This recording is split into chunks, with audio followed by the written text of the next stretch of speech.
سورہ آل عمران کا مطالعہ کر رہے ہیں اور آیت نمبر 33 سے مطالعہ شروع کریں گے انشاءاللہ۔ تیسرا پارہ ہے سورہ آل عمران اور آیت نمبر 33 اعوذ باللہ من الشیطان الرجیم بسم اللہ الرحمن الرحیم ان اللہ اصطفى آدم ونوحا وآل ابراہیم وآل عمران علی العالمین ذریة بعضها من بعض واللہ سمیع علیم اذ قالت امرأة عمران رب انی نذرت لك ما في بطنی محررا فتقبل مني إنك أنت السميع العليم فلما وضعتها قالت رب إني وضعتها أنثى والله أعلم بما وضعت وليس الذكر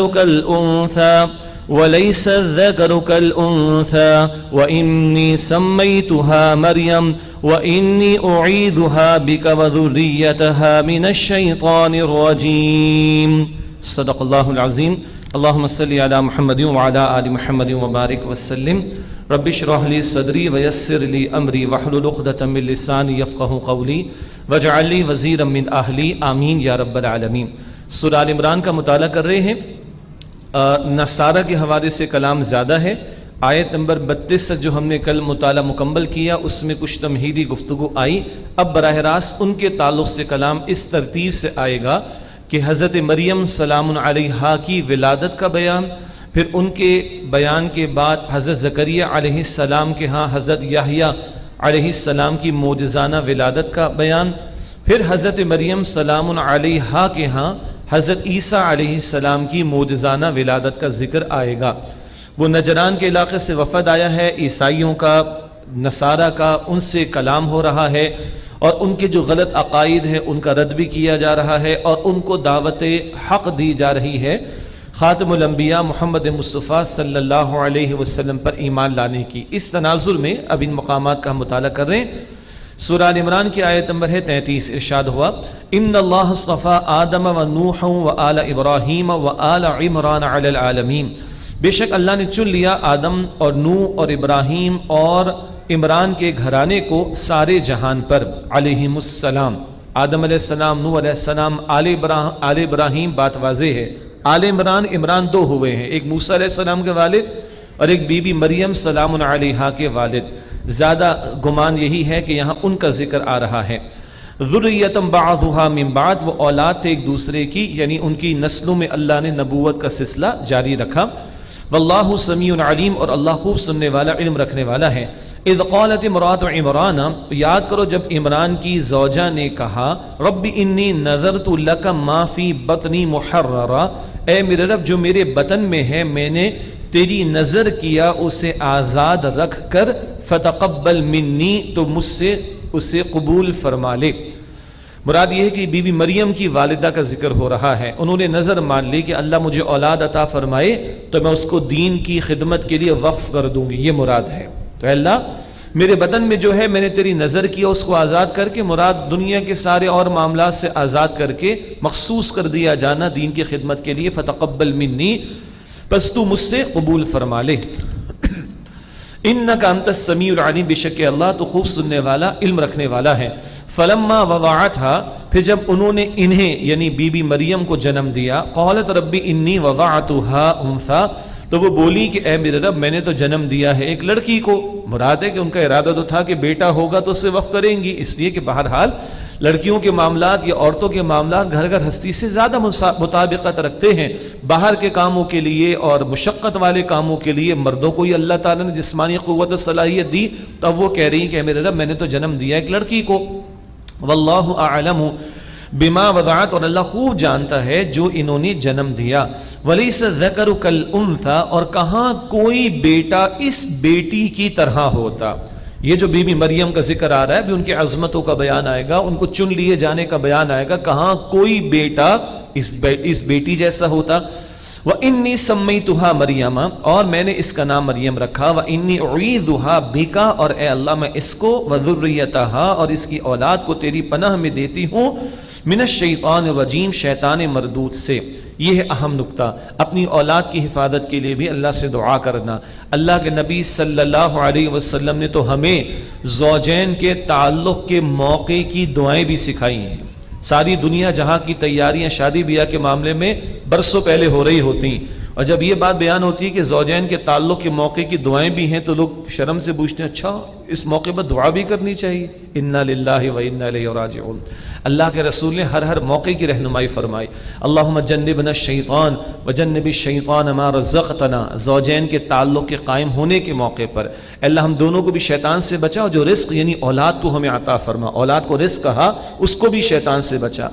اور اللہم لا تجعل للشیطان فیما رزقتنی نصیبا، جب تعلق قائم ہو گیا اے اللہ جو تو مجھے نصیب میں عطا فرمائے یعنی اولاد، اس کے لیے یعنی جو رزق مجھے عطا فرمائے، اولاد عطا فرمائے، اس کا کوئی حصہ شیطان کے لیے نہ رکھنا، یعنی شیطان کے حملوں سے اس کو محفوظ رکھنا۔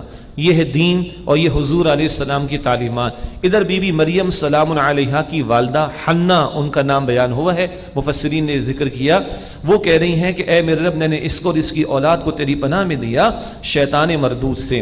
فتقبلها ربها بقبول حسن، تو ان کو ان کے رب نے عمدگی کے ساتھ قبول کیا، وانبتها نباتا حسنا، اور اچھی طرح ان کو پروان چڑھایا، وکفلها زکریا، اور ان کو سپرد کیا زکریا علیہ السلام کے۔ زکریا علیہ السلام بی بی مریم سلام علیہا کے خالو تھے رشتے میں، مفسرین نے بیان فرمایا، اور اللہ کے پیغمبر بھی، تو ان کی تربیت میں آئی ہیں بی بی مریم سلام علیہا، اس کی بھی تفصیل آگے کچھ آئے گی۔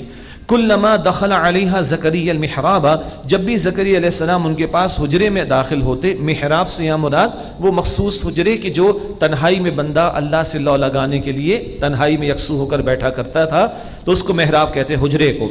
وجدہا عندہا رزقا، تو ان کے پاس کھانا پاتے۔ مراد ایک لی گئی ہے کہ جی بے موسم کے پھل ان کے پاس ہوتے، اور ایک مراد لی گئی ہے کہ نہیں، اللہ سبحانہ وتعالیٰ نے حکمت کی باتیں بی بی مریم سلام علیہا کی زبان پر جاری فرما دی۔ حالانکہ کوئی خاتون کبھی نبی نہیں بنائی گئیں، لیکن ان کی زبان پر حکمت کی باتیں اللہ تعالیٰ نے جاری فرما دی، تو حضرت زکریا وہ سن کر بڑے اس کو محسوس کرتے، بڑا رشک ان کو آتا۔ قال یا مریم، انہوں نے فرمایا زکریا علیہ السلام نے، اے مریم، انا لکی ھذا، یہ تمہارے پاس کہاں سے آیا؟ یعنی یہ جو تمہارے پاس بیان ہے، یہ چلیے وہ بات کہ جو بے موسم کے پھل، یہ تمہارے پاس کہاں سے بات آئی؟ قالت هو من عند اللہ، انہوں نے فرمایا کہ یہ اللہ کے پاس سے ہے۔ ان اللہ یرزق من یشاء بغیر حساب، بے شک اللہ جسے چاہے بے حساب رزق عطا فرماتا ہے۔ اللہ موسم کی قید کے بغیر بھی پھل دینے کو تیار ہے، وہ تو علی کل شیء قدیر ہے، اور اللہ کسی خاتون کی زبان پر بھی حکمت کی باتیں جاری فرما دے، اللہ تعالیٰ اس پر بھی قادر۔ جب یہ قدرت کے نظارے حضرت زکریا علیہ السلام نے دیکھے ہیں، وہیں دعا کر رہے ہیں۔ ہنالک دعا زکریا ربہ، اسی موقع پر وہیں زکریا علیہ السلام نے اپنے رب سے دعا کی۔ قال رب هب لي من لدنك ذرية طیبہ، عرض کی کہ اے میرے رب مجھے اپنے پاس سے پاکیزہ اولاد عطا فرما۔ بڑی پیاری دعا ہے، پیغمبروں نے اولاد مانگنا بھی سکھایا، صرف اولاد نہیں، ذریۃ طیبہ، پاکیزہ اولاد۔ آج لوگوں کو بڑا شوق ہے، حضرت ذرا وظیفہ بتائیے اولاد نرینہ کے لیے۔ کیوں بھائی، بیٹیاں تمہیں پسند نہیں ہے کیا؟ عجیب بات ہے، اللہ سے خیر مانگو، پاکیزہ اولاد مانگو۔ بیٹیاں بھی اللہ کی رحمت ہے، اگر بیٹے نعمت ہے تو بیٹیاں رحمت بھی ہیں۔ باقی تفسیر انشاءاللہ سورہ نحل آیت نمبر 58-59 میں آئے گی بیٹیوں کے حوالے سے انشاءاللہ تعالی۔ وہ مشرکین کے تو منہ بن جاتے تھے بیٹیوں کے پیدا ہونے پر، اور حضور کیا فرماتے، ساری تفصیل سورہ نحل آیت 58-59 میں بیان ہوگی انشاءاللہ۔ البتہ پیغمبر ہمیں اولاد مانگنے کا بھی سلیقہ و طریقہ سکھا رہے ہیں۔ رب ہب لی من لدنک ذریۃ طیبہ، اے میرے رب مجھے اپنے پاس سے پاکیزہ اولاد عطا فرما۔ انک سمیع الدعاء، بے شک تو خوب سننے والا ہے دعا کا۔ فنادته الملائکہ، پس انہیں آواز دی فرشتوں نے، وہو قائم یصلی فی المحراب، جبکہ وہ حجرے میں کھڑے نماز ادا کر رہے تھے۔ ان اللہ یبشرک بیحییٰ، کہ بے شک اللہ اے زکریا آپ کو بشارت دیتا ہے یحییٰ کی علیہ السلام، مصدقا بکلمۃ من اللہ، وہ اللہ کے حکم کی تصدیق کرنے والے ہوں گے، وسیدا وحصورا، وہ سردار بھی ہوں گے، اللہ انہیں منصب بھی عطا کرے گا، اور وہ نفس کو قابو میں رکھنے والوں بھی ہوں گے، ونبیا من الصالحین، اور نیکوکاروں میں سے وہ نبی ہوں گے۔ یہ جو بات آئی وحصورا، وہ نفس کو قابو میں رکھنے والے ہوں گے، کبھی محسوس آپ کیجئے گا، تھوڑا فیل ہوگا، ہر نبی اس سے بڑھ کر پاکیزہ کون ہوگا، تو یہ خاص کیوں بیان کیا جا رہا ہے، نوٹ کر لیجئے۔ بنی اسرائیل کے لوگوں نے انبیاء علیہ السلام پر الزام تراشیاں بھی کی ہیں، معاذ اللہ نبیوں کو شہید بھی کیا اور الزام تراشیاں بھی کر دی۔ قرآن آخری کلام ہے، اللہ نے اپنے نبیوں کی پاکیزگی کو، عفت کو، صفائی کو بیان فرما دیا قیامت تک کے لیے۔ معاذ اللہ یحییٰ علیہ السلام پر الزام تراشیاں، گناہ کی، بدکاری کی گئی، معاذ اللہ ثم معاذ اللہ۔ اللہ سبحانہ و تعالیٰ نے ان کی عفت پاکیزگی کا بیان قیامت تک کے لیے جاری فرما دیا۔ سیدہ، سردار بھی ہوں گے، صاحب منصب بھی ہوں گے، وحصورا، اور نفس کو قابو میں رکھنے والے بھی، ونبی من الصالحین، اور نیکوکاروں میں سے نبی ہوں گے۔ قال رب انا یکون لی غلام، انہوں نے عرض کی اے میرے رب میرے ہاں لڑکا کیسے ہوگا، وقد بلغنی الکبر، جبکہ مجھے بڑھاپا پہنچ چکا ہے، وامراتی عاقر، اور میری بیوی تو بانجھ ہے۔ یہ ہے انتہائی عجیب معاملہ، خود بوڑھے ہیں زکریا علیہ السلام اور بیوی ان کی بانجھ ہو چکی ہیں۔ اللہ تعالیٰ کی طرف سے ارشاد ہوا قال كذلك اللہ يفعل ما يشاء، اسی طرح کہا ہے، اسی طرح اللہ جو چاہتا ہے، فرمایا اسی طرح اللہ جو چاہتا ہے وہ کرتا ہے۔ اللہ کے لیے کیا مشکل ہے، اس کی شان تو کیا ہے، وہ کہتا ہے کن اور فیکون والی بات۔ اللہ تمہیں بڑھاپے میں بھی اولاد عطا فرما دے، اللہ کے لیے کوئی مشکل بات نہیں۔ قال رب اجعل لی آیہ، انہوں نے عرض کی کہ اے میرے رب میرے لیے کوئی نشانی مقرر فرما دے، کب یہ معاملہ ہوگا کہ میرے ہاں بیٹے کی ولادت کا موقع قریب آ جائے گا۔ قال آیتک الا تکلم الناس ثلاثة ایام الا رمزا، فرمایا کہ تمہاری نشانی یہ کہ تم لوگوں سے 3 دن بات نہیں کرو گے مگر اشارے سے۔ مراد یہ کیفیت طاری کر دی جائے گی، کوئی مرض کی بات نہیں ہوگی، کوئی بیماری کی بات نہیں ہوگی، کوئی عیب کی بات نہیں ہوگی، یہ کیفیت ایک طاری کر دی جائے گی۔ اس سے معلوم ہو جائے گا کہ اب بیٹے کی ولادت کا معاملہ قریب ہے۔ وَاذْكُرْ رَبَّكَ كَثِيرًا وَسَبِّحْ بِالْعَشِيِّ وَالْإِبْكَارِ، اور اپنے رب کو بہت زیادہ کثرت سے یاد رکھو اور صبح و شام اس کی تسبیح کرو۔ اللہ سے دعا بھی کی جائے، اللہ کا ذکر بھی کی جائے، اللہ کی تسبیح بھی کی جائے، ہم اس کو یاد رکھیں گے، وہ ہمیں یاد رکھے گا۔ فَاذْكُرُونِي أَذْكُرْكُمْ وَإِذْ قَالَتِ الْمَلَائِكَةُ يَا مَرْيَمُ، اور یاد کرو جب فرشتوں نے کہا اے مریم۔ اب ذکر آ رہا ہے بی بی مریم سلام علیہا کا۔ پہلے حضرت زکریا علیہ السلام کے ہاں انتہائی بڑھاپے میں بیٹے کی ولادت کا معاملہ جناب یحییٰ علیہ السلام کا ذکر ہو گیا۔ اب یہ ساری گفتگو اس ترتیب سے کیوں آ رہی ہے؟ وہ جو نصارہ نے عیسیٰ علیہ السلام کی معجزانہ پیدائش کی بنیاد پر ان کو معاذ اللہ خدا اور خدا کا بیٹا جو قرار دے دیا، یہ جو نجران کے لوگ آئے ہوئے ہیں، نصارہ جن سے ڈائلاگ ہو رہا ہے رسول اللہ علیہ السلام کا، ان کو دعوت دی جا رہی ہے اور ان کے بھونڈے عقائد کا رد کیا جا رہا ہے، اور بی بی مریم سلام علیہا کی عزت اور ان کی مقام کو بھی واضح کیا جا رہا ہے۔ حضرت عیسیٰ علیہ السلام کی جو معجزانہ ولادت کا معاملہ اس کا ذکر بھی ہو رہا ہے، لیکن ساتھ ہی توحید کے دلائل کی سب کو جو معجزانہ طور پر ہو رہا ہے یہ رب العالمین کے حکم سے ہے۔ اب بی بی مریم کا تذکرہ۔ وَإِذْ قَالَتِ الْمَلَائِكَةُ يَا مَرْيَمُ، اور یاد کرو جب فرشتوں نے کہا کہ اے مریم إِنَّ اللَّهَ اصْطَفَاكِ وَطَهَّرَكِ وَاصْطَفَاكِ عَلَى نِسَاءِ الْعَالَمِينَ، بے شک اللہ نے تمہیں چن لیا اور تمہیں پاکیزہ کر دیا اور تمہیں چن لیا جہان والوں کی عورتوں پر۔ ہمارے کوئی کلیگز ہوں، کوئی دوست ہوں، ہمارے ینگسٹرز یونیورسٹیز میں پڑھتے ہیں، کوئی کرسچنز آپ کے دوست ہوں، یہ آیتیں بتائیں ان کو اللہ کا قرآن بی بی مریم کو کیا عزت عطا فرماتا ہے۔ بائبل کے ورژنز پڑھ جائیں، اس کے وہ پیسیجز بھی ہیں کہ بہن اور بھائی ساتھ بیٹھ کر پڑھ نہیں سکتے، اولاد ماں باپ کے سامنے پڑھ نہیں سکتی، اور جس طرح کے معاملات معاذ اللہ بی بی مریم کے تعلق سے بیان کر دیے گئے، اللہ کی پناہ۔ لیکن قرآن کی شان دیکھیے، بی بی مریم کی عزت کو اور مقام کو، رتبے کو کس طرح بیان کیا جا رہا ہے۔ ان اللہ اصطفاکی، اے مریم تمہیں اللہ نے چن لیا، وطہرکی، اور تمہیں پاکیزہ بنا دیا، واصطفاکی علی نساء العالمین، اور تمہیں جہان والوں کی عورتوں پر فضیلت عطا فرما دی۔ کسی کرسچن کو، مسیحی بھائی کو، بہن کو دعوت دینی ہو تو بتائیے کہ قرآن میں پوری ایک سورت ہے جس کا نام کیا ہے، سورہ مریم۔ اللہ اکبر کبیرہ، قرآن میں 25 مرتبہ عیسیٰ علیہ السلام کا نام لے کر ان کا ذکر کیا گیا ہے۔ اللہ اکبر کبیرہ، یہ قرآن اہمیت دیتا ہے نصارہ کو کہ آؤ قرآن کی طرف، آؤ اسلام کی طرف، یہ صحیح تعلیم اب تمہارے سامنے ہے۔ یا مریم قنوتی لربک واسجدی ورکعی مع الراکعین، اے مریم تم اپنے رب کی فرما برداری اختیار کرو اور سجدہ کرو اور رکوع کرنے والوں کے ساتھ۔ ذالک من انباء الغیب نوحیہ الیک، اے نبی علیہ السلام یہ غیب کی خبریں ہیں، ہم آپ کی طرف وحی کرتے ہیں۔ سب کچھ محمد مصطفیٰ علیہ السلام کو اللہ عطا فرما رہا ہے۔ یہ صدیوں پرانے واقعات صحیح شکل اور صحیح صورت اور صحیح وضاحت کے ساتھ حضور نبی اکرم علیہ السلام جو بیان فرما رہے ہیں وہ اللہ کی وحی کے مطابق ہے۔ وما كنت لديهم اذ يلقون اقلامهم ايهم يكفل مریم، اور آپ اے نبی علیہ السلام ان لوگوں کے پاس نہ تھے جب کہ وہ اپنے قلم ڈال رہے تھے مراد قرآن اندازی کے لیے کہ ان میں سے کون مریم کی پرورش کرے گا. وما کن یعنی کفالت کرنا، تربیت کرنا. وما كنت لديهم اذ يختصمون، اور آپ ان کے پاس نہیں تھے جبکہ وہ باہم کو جھگڑا کر رہے تھے. بی بی مریم سلام علیہا کی شکل و صورت کو دیکھ کر ہر ایک صاحب علم نے چاہا کہ بھئی ان کی تربیت میں کروں. چنانچہ اس جھگڑے کا فیصلہ اس طرح کیا گیا کہ بھئی ہر ایک اپنا قلم پانی پر ڈالے، جو بھی نہر وغیرہ تھی، جس کا قلم پانی کے بہاؤ پہ رک جائے گا اس کے نام قرآن نکلے گا. اللہ اکبر. اور وہ قرآن نکلا حضرت زکریہ علیہ السلام کے نام، اور انہوں نے پھر تربیت فرمائی بی بی مریم سلام علیہا کی.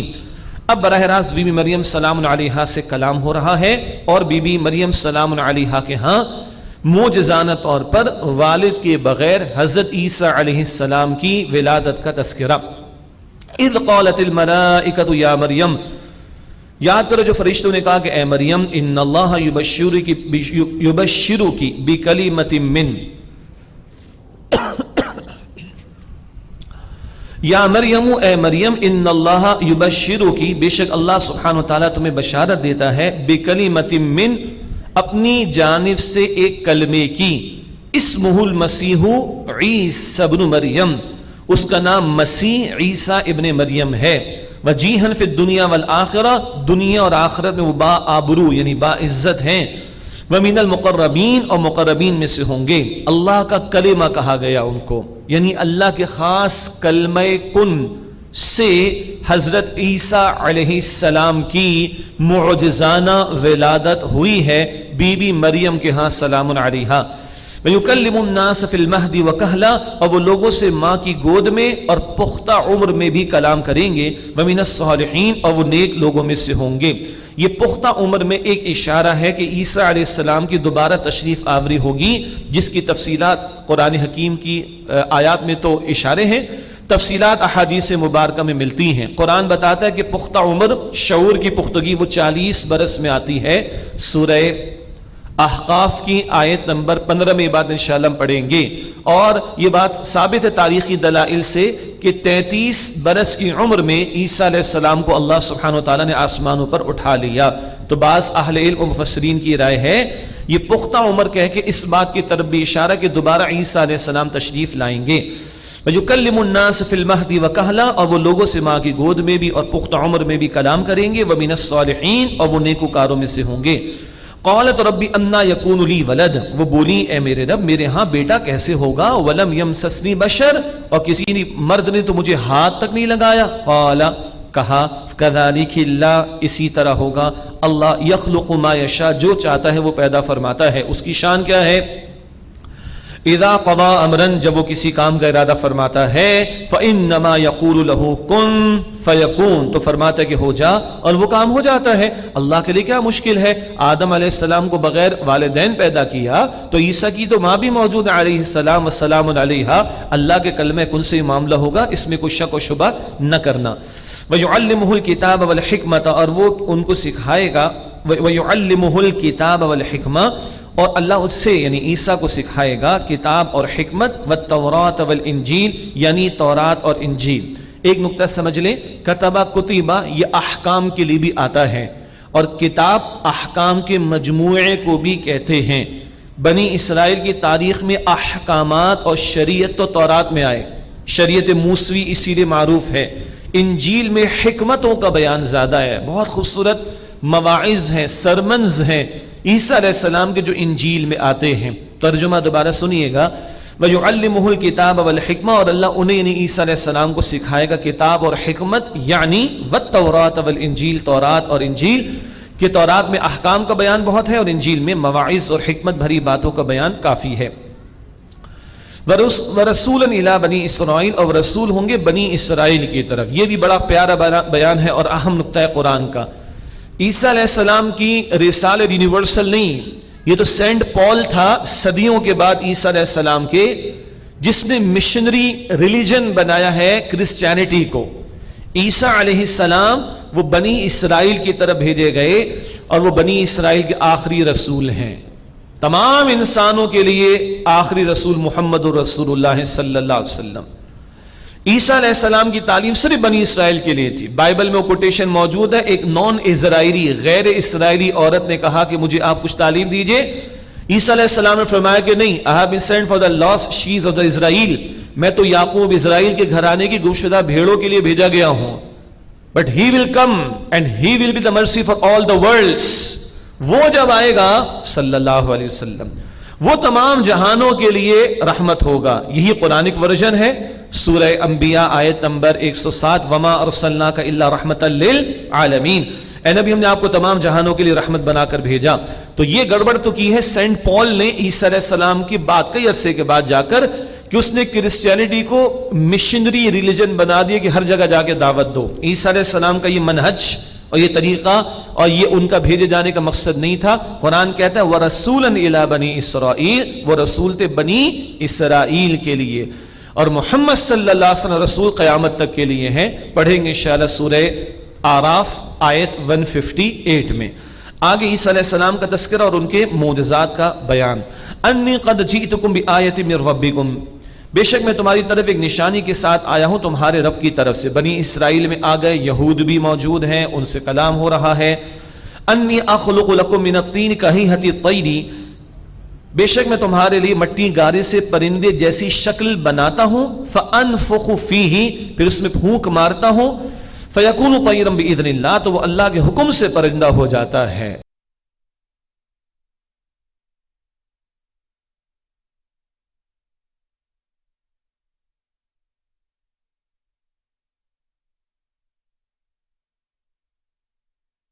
اڑتا ہوا کس کے حکم سے؟ اللہ کے حکم سے. معجزہ پیغمبر کے ہاتھ پر اظہار اس کا ہوتا ہے, مگر معجزہ ہوتا ہے کس کی طرف سے؟ اللہ سبحانہ وتعالی کی طرف سے. وَأُبْرِئُ الْأَكْمَحَ وَالْأَبْرَصَ, اور میں اچھا کر دیتا ہوں پیدائشی نابینا کو اور کوڑھی کے مریض کو. وَأُحْيِي الْمَوْتَ بِإِذْنِ اللَّهِ, اور میں اللہ کے حکم سے مردے کو زندہ کرتا ہوں. اللہ اکبر, زندہ کرتا ہوں مگر کس کے حکم سے؟ اللہ کے حکم سے. وَأُنَبِّئُكُم بِمَا تَأْكُلُونَ وَمَا تَدَّخِرُونَ فِي بُيُوتِكُمْ, اور میں تمہیں بتاتا ہوں جو تم کھاتے ہو اور جو تم اپنے گھروں میں ذخیرہ کرتے ہو. آج تو پتہ نہیں سیٹلائٹ وغیرہ استعمال کرنے پڑتے ہیں, وہ ایک الگ بحث ہے. اللہ اپنے پیغمبروں کو سب کچھ عطا فرماتا رہا, مگر وہ معجزہ ہوتا تھا. اب معجزے کا کوئی رد کرے تو پھر اللہ کی پکڑ کا وہ شکار ہوگا. سیٹلائٹ کے جو بھی کار فرمائی ان کا کوئی انکار کرے تو اللہ کی پکڑ کا شکار نہیں ہوگا, لیکن معجزے کا انکار کرے تو اللہ کی پکڑ کا شکار ہوگا. میں تمہیں بتاتا ہوں جو تم کھاتے ہو اور جو تم اپنے گھروں میں ذخیرہ کرتے ہو. ان فی ذلک لآیۃ لکم ان کنتم مؤمنین, بے شک اس میں تمہارے لیے ایک نشانی ہے اگر تم ایمان والے ہو. مراد ہے مانو اس بات کو. ومصدقا لما بین یدی من التوراۃ ولاحل لکم بعض الذی حرم علیکم, اور میں اپنے سے پچھلی کتاب تورات کی تصدیق کرنے والا ہوں, اور تاکہ میں تمہارے لیے بعض وہ چیزیں حلال کر دوں جو تم پر حرام کی گئی تھیں. وَجِئْتُكُمْ بِآیَةٍ مِّن رَبِّكُمْ, اور میں تمہارے پاس ایک نشانی کے ساتھ آیا ہوں تمہارے رب کی طرف سے. فَاتَّقُوا اللَّهَ وَأَطِیعُونِ, بس اللہ سے ڈرو اور میری اطاعت کرو. ذہن میں رکھیے وہ نجران کے وفد آیا ہوا ہے, نصارہ لوگ آئے ہوئے ہیں, ان کے بڑے بڑے پادری آئے ہوئے ہیں, ان سے ڈائلاگ ہو رہا ہے رسول اللہ علیہ الصلوۃ والسلام کا, اور عیسیٰ علیہ السلام کے حقائق کا بیان ہو رہا ہے, ان کے معجزات کا بیان, ان کی معجزانہ ولادت کا بیان بھی ہوا. وہ خدا نہیں ہے معاذ اللہ, وہ خدا کے پیغمبر ہیں. وہ اپنی مرضی سے کچھ نہیں کرتے, اللہ کے حکم سے کرتے ہیں. جو ان کے ہاتھوں اظہار جس بات کا اور ظہور ہوا وہ اللہ کے حکم سے ہوا. یہ ان نجران کے آنے والے عیسائیوں کو سمجھایا جا رہا ہے. فاتقوا اللہ وَأَطِیعُونِ, پس اللہ کا تقوی اختیار کرو, میری اطاعت کرو. ان اللہ ربی وربکم فاعبدوہ, بے شک اللہ میرا بھی رب ہے اور تمہارا بھی رب ہے, اسی کی عبادت کرو. عیسیٰ علیہ السلام بھی اللہ کے بندے, اور عیسیٰ علیہ السلام بھی فرما رہے میرا رب بھی اللہ, اسی کی عبادت تم بھی کرو, اسی کی عبادت میں بھی کرتا ہوں. فاعبدوہ, اسی کی عبادت کرو. ھذا صراط مستقیم, یہی سیدھا راستہ ہے. فلما احس عیسیٰ منہم الکفر, پھر جب عیسیٰ علیہ السلام نے لوگوں سے کفر محسوس کیا, یہ یہود جان کے دشمن بھی ہو گئے. قال من انصاری الی اللہ, تو انہوں نے پکارا کون ہے میرا, من انصاری الی اللہ, کون ہے میرا مددگار اللہ کی طرف. قال الحواریون نحن انصار اللہ, ان کے حواریین نے کہا, ساتھیوں نے, کچھ ہی ایمان لائے تھے 12 کے قریب. نحن انصار اللہ، ہم اللہ کے مددگار ہیں، آمنا باللہ، ہم ایمان لائے اللہ پر، واشہد بأننا مسلمون، اور آپ گواہ رہیے کہ ہم بے شک مسلم یعنی فرما بردار ہیں۔ یہود نے تو مخالفت کی معاذ اللہ، اور عیسیٰ علیہ السلام کی جان کے درپے بھی ہو گئے، تفصیل کسی اور موقع پر آئے گی، سورہ نساء میں بھی آئے گی انشاءاللہ تعالی۔ تو عیسیٰ علیہ السلام نے جب ان کی طرف سے باتیں محسوس کی تو پکارا کون ہے میرا مددگار؟ اللہ کی طرف۔ پیغمبر پکارے میرا مددگار کون ہے؟ اللہ کی طرف۔ ساتھی جواب دے رہے ہم اللہ کے مددگار ہیں، بات ایک ہی ہے۔ اللہ کی مدد سے مراد اس کے دین کی نصرت، اس کے دین کے لیے محنت کرنا، اور وہ کیا ہے؟ پیغمبر کا ساتھ دینا۔ تو پیغمبر کے مشن میں شامل ہونا یہ اللہ کی نصرت ہے۔ یہ موضوع بار بار قرآن حکیم آئے گا، اللہ کی نصرت، اللہ کی نصرت، اللہ کی نصرت۔ سورہ آل عمران کی آیت نمبر 160 میں بھی آئے گا۔ تو نصرت سے کیا مراد ہے؟ اللہ کی، پیغمبر کا ساتھ دینا ان کے مشن میں، یعنی دین کی دعوت اور اس کے نفاذ کی جد و جہد کی کوشش کرنا۔ ربنا، اے ہمارے رب، آمنا بما انزلتا، ہم ایمان لائے اس پر جو تو نے نازل فرمایا، واتبعنا الرسول، ہم نے رسول کی پیروی کی، فاکتبنا مع الشاہدین، بس تو ہمیں گواہی دینے والوں کے ساتھ لکھ دے۔ ومکروا ومکر اللہ، اور ان لوگوں نے مکر کیا اور اللہ سبحانہ و تعالیٰ نے تدبیر فرمائی۔ یہ ترجمہ بہت محتاط ہے، توجہ کیجئے گا، اور یہاں ہمیں کریڈٹ دینا پڑے گا بریلوی حضرات جو ایک بہت بڑے اپنے بزرگ کا ذکر کرتے ہیں، امام احمد رضا خان بریلوی علیہ رحمہ، انہوں نے بہرحال کچھ مقامات پر اس عہد میں اردو ترجمے کے حوالے سے بہت محتاط رویہ اختیار کیا، اور وہ اچھی بات ہے۔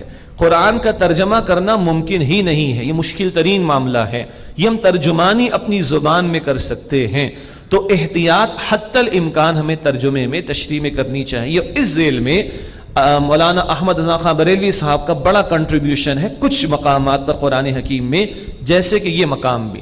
اب اگر یہ ترجمہ کریں اللہ نے بھی مکر کیا، تو اردو زبان میں مکر و فریب تو بڑا نیگیٹو ہے نا، بڑا منفی ہے۔ ترجمہ کرنے والا اردو تو سمجھتا ہے، وہ پریشان ہو جائے گا کہ اللہ کے بارے میں ایسی بات کہہ رہے ہو۔ عربی زبان کی تو وسعتیں ہیں، بندوں کے لیے استعمال ہوگا تو بندوں کے مطابق ہوگا، اللہ کے لیے استعمال ہوگا تو اللہ کے مطابق، لیکن ترجمہ جب اردو میں سمجھ میں ہمیں آتی ہے تو پھر ہم پریشان ہو جائیں گے۔ اس لیے بہتر ترجمہ کیا ہے؟ وَمَكَرُوا، اور ان لوگوں نے مکر کیا، وَمَكَرَ اللَّهُ، اور اللہ نے تدبیر فرمائی، وَاللَّهُ خَيْرُ الْمَاكِرِينَ، اور اللہ سب سے بہتر تدبیر فرمانے والا ہے۔ بھائی ہماری کوشش تو یہ ہوتی ہے کہ ہم اپنے دلوں کو وسیع رکھیں اور ذہن کو بھی وسیع رکھیں۔ سیدنا علی فرماتے رضی اللہ عنہ، خذ ما صفا دع ما قدر، جو اچھا ہے بھلا ہے وہ لے لو، اور جو برا ہے اس کو چھوڑ دو۔ یہ تو سیدنا علی فرما رہے رضی اللہ عنہ، اور حضور نبی اکرم علیہ السلام کیا فرماتے ہیں؟ الحکمت ضالۃ المؤمن، صحیح بخاری کی روایت۔ حکمت کی بات مومن کی گمشدہ میراث ہے، جہاں کہیں سے ملے وہ سب سے بڑھ کر حقدار ہے کہ اس کو حاصل کرے۔ تو اللہ ہمارے ذہنوں کو، دلوں کو وسعت عطا فرمائے، ہم جوڑنے والے بنے، اس امت کو توڑنے والے نہ بنے، جوڑنے والے بنے، خیر کی بات کو جو ہے وہ پروموٹ کرنے کی کوشش کریں۔ اللہ ہم سب کو اس کی توفیق عطا فرمائے۔ اذ قال اللہ یا عیسیٰ انی متوفیک ورافعک الی، یاد کرو جب اللہ سبحانہ وتعالیٰ نے فرمایا کہ اے عیسیٰ میں تمہیں پورا لے لوں گا، ورافعک الی، اور اپنی طرف بلند کر لوں گا۔ اس مقام کی تشریح آپ تفاسیر میں دیکھیے گا۔ متوفی کا، وفات دینا، یہ وہ بھی ہے جو عام موت واقع ہوتی ہے، اور عربی میں پورا لینے کے معنی میں بھی آتا ہے۔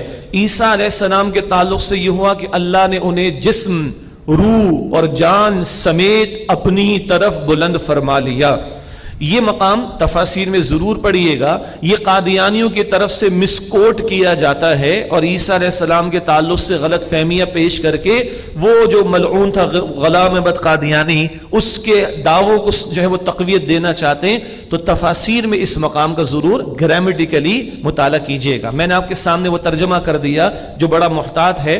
اذ قال اللہ یا عیسیٰ انی متوفیکا، یاد کرو جب اللہ نے فرمایا کہ اے عیسیٰ میں تمہیں پورا لے لوں گا، ورافعک الی، اور اپنی طرف بلند کر لوں گا، ومطہرک من الذین کفروا، اور تمہیں پاک کر دوں گا، محفوظ رکھوں گا ان لوگوں سے جنہوں نے کفر کیا، یعنی یہود، وہ جان کے در پہ ہو گئے، اور معاذ اللہ انہوں نے عیسیٰ علیہ السلام کے معجزات کو جادو قرار دیا، اور پھر کہا کہ جادو کرنا تو ہماری شریعت میں کفر ہے، اور کفر کرنے والا تو اپوسٹیٹ مرتد ہو جاتا ہے، تو عیسیٰ کو تو معاذ اللہ پھانسی دی جانی چاہیے۔ پھر رومی عدالت سے یہ فیصلہ لینا چاہا اور عیسیٰ علیہ السلام کو معاذ اللہ ایگزیکیوٹ کرانا چاہا، اللہ نے عیسیٰ علیہ السلام کو بلند فرما لیا۔ یہ بات تھوڑی سی مزید سورہ نساء میں انشاءاللہ آئے گی، وہاں بھی یہ وضاحت انشاءاللہ آپ کے سامنے رکھ دیں گے۔ وَمُطَهِّرُكَ مِنَ الَّذِينَ كَفَرُوا، اور تمہیں پاک کروں گا، ایک مراد محفوظ رکھوں گا ان لوگوں سے جنہوں نے کفر کیا۔ وَجَاعِلُ الَّذِينَ اتَّبَعُوكَ فَوْقَ الَّذِينَ كَفَرُوا إِلَى يَوْمِ الْقِيَامَةِ، اور اے عیسیٰ جن لوگوں نے تمہاری پیروی کی نصارہ، انہیں غالب رکھوں گا ان پر جنہوں نے کفر کیا قیامت کے دن تک کے لیے، یعنی ان نصاروں کو غلبہ رہے گا کن پر؟ یہود پر۔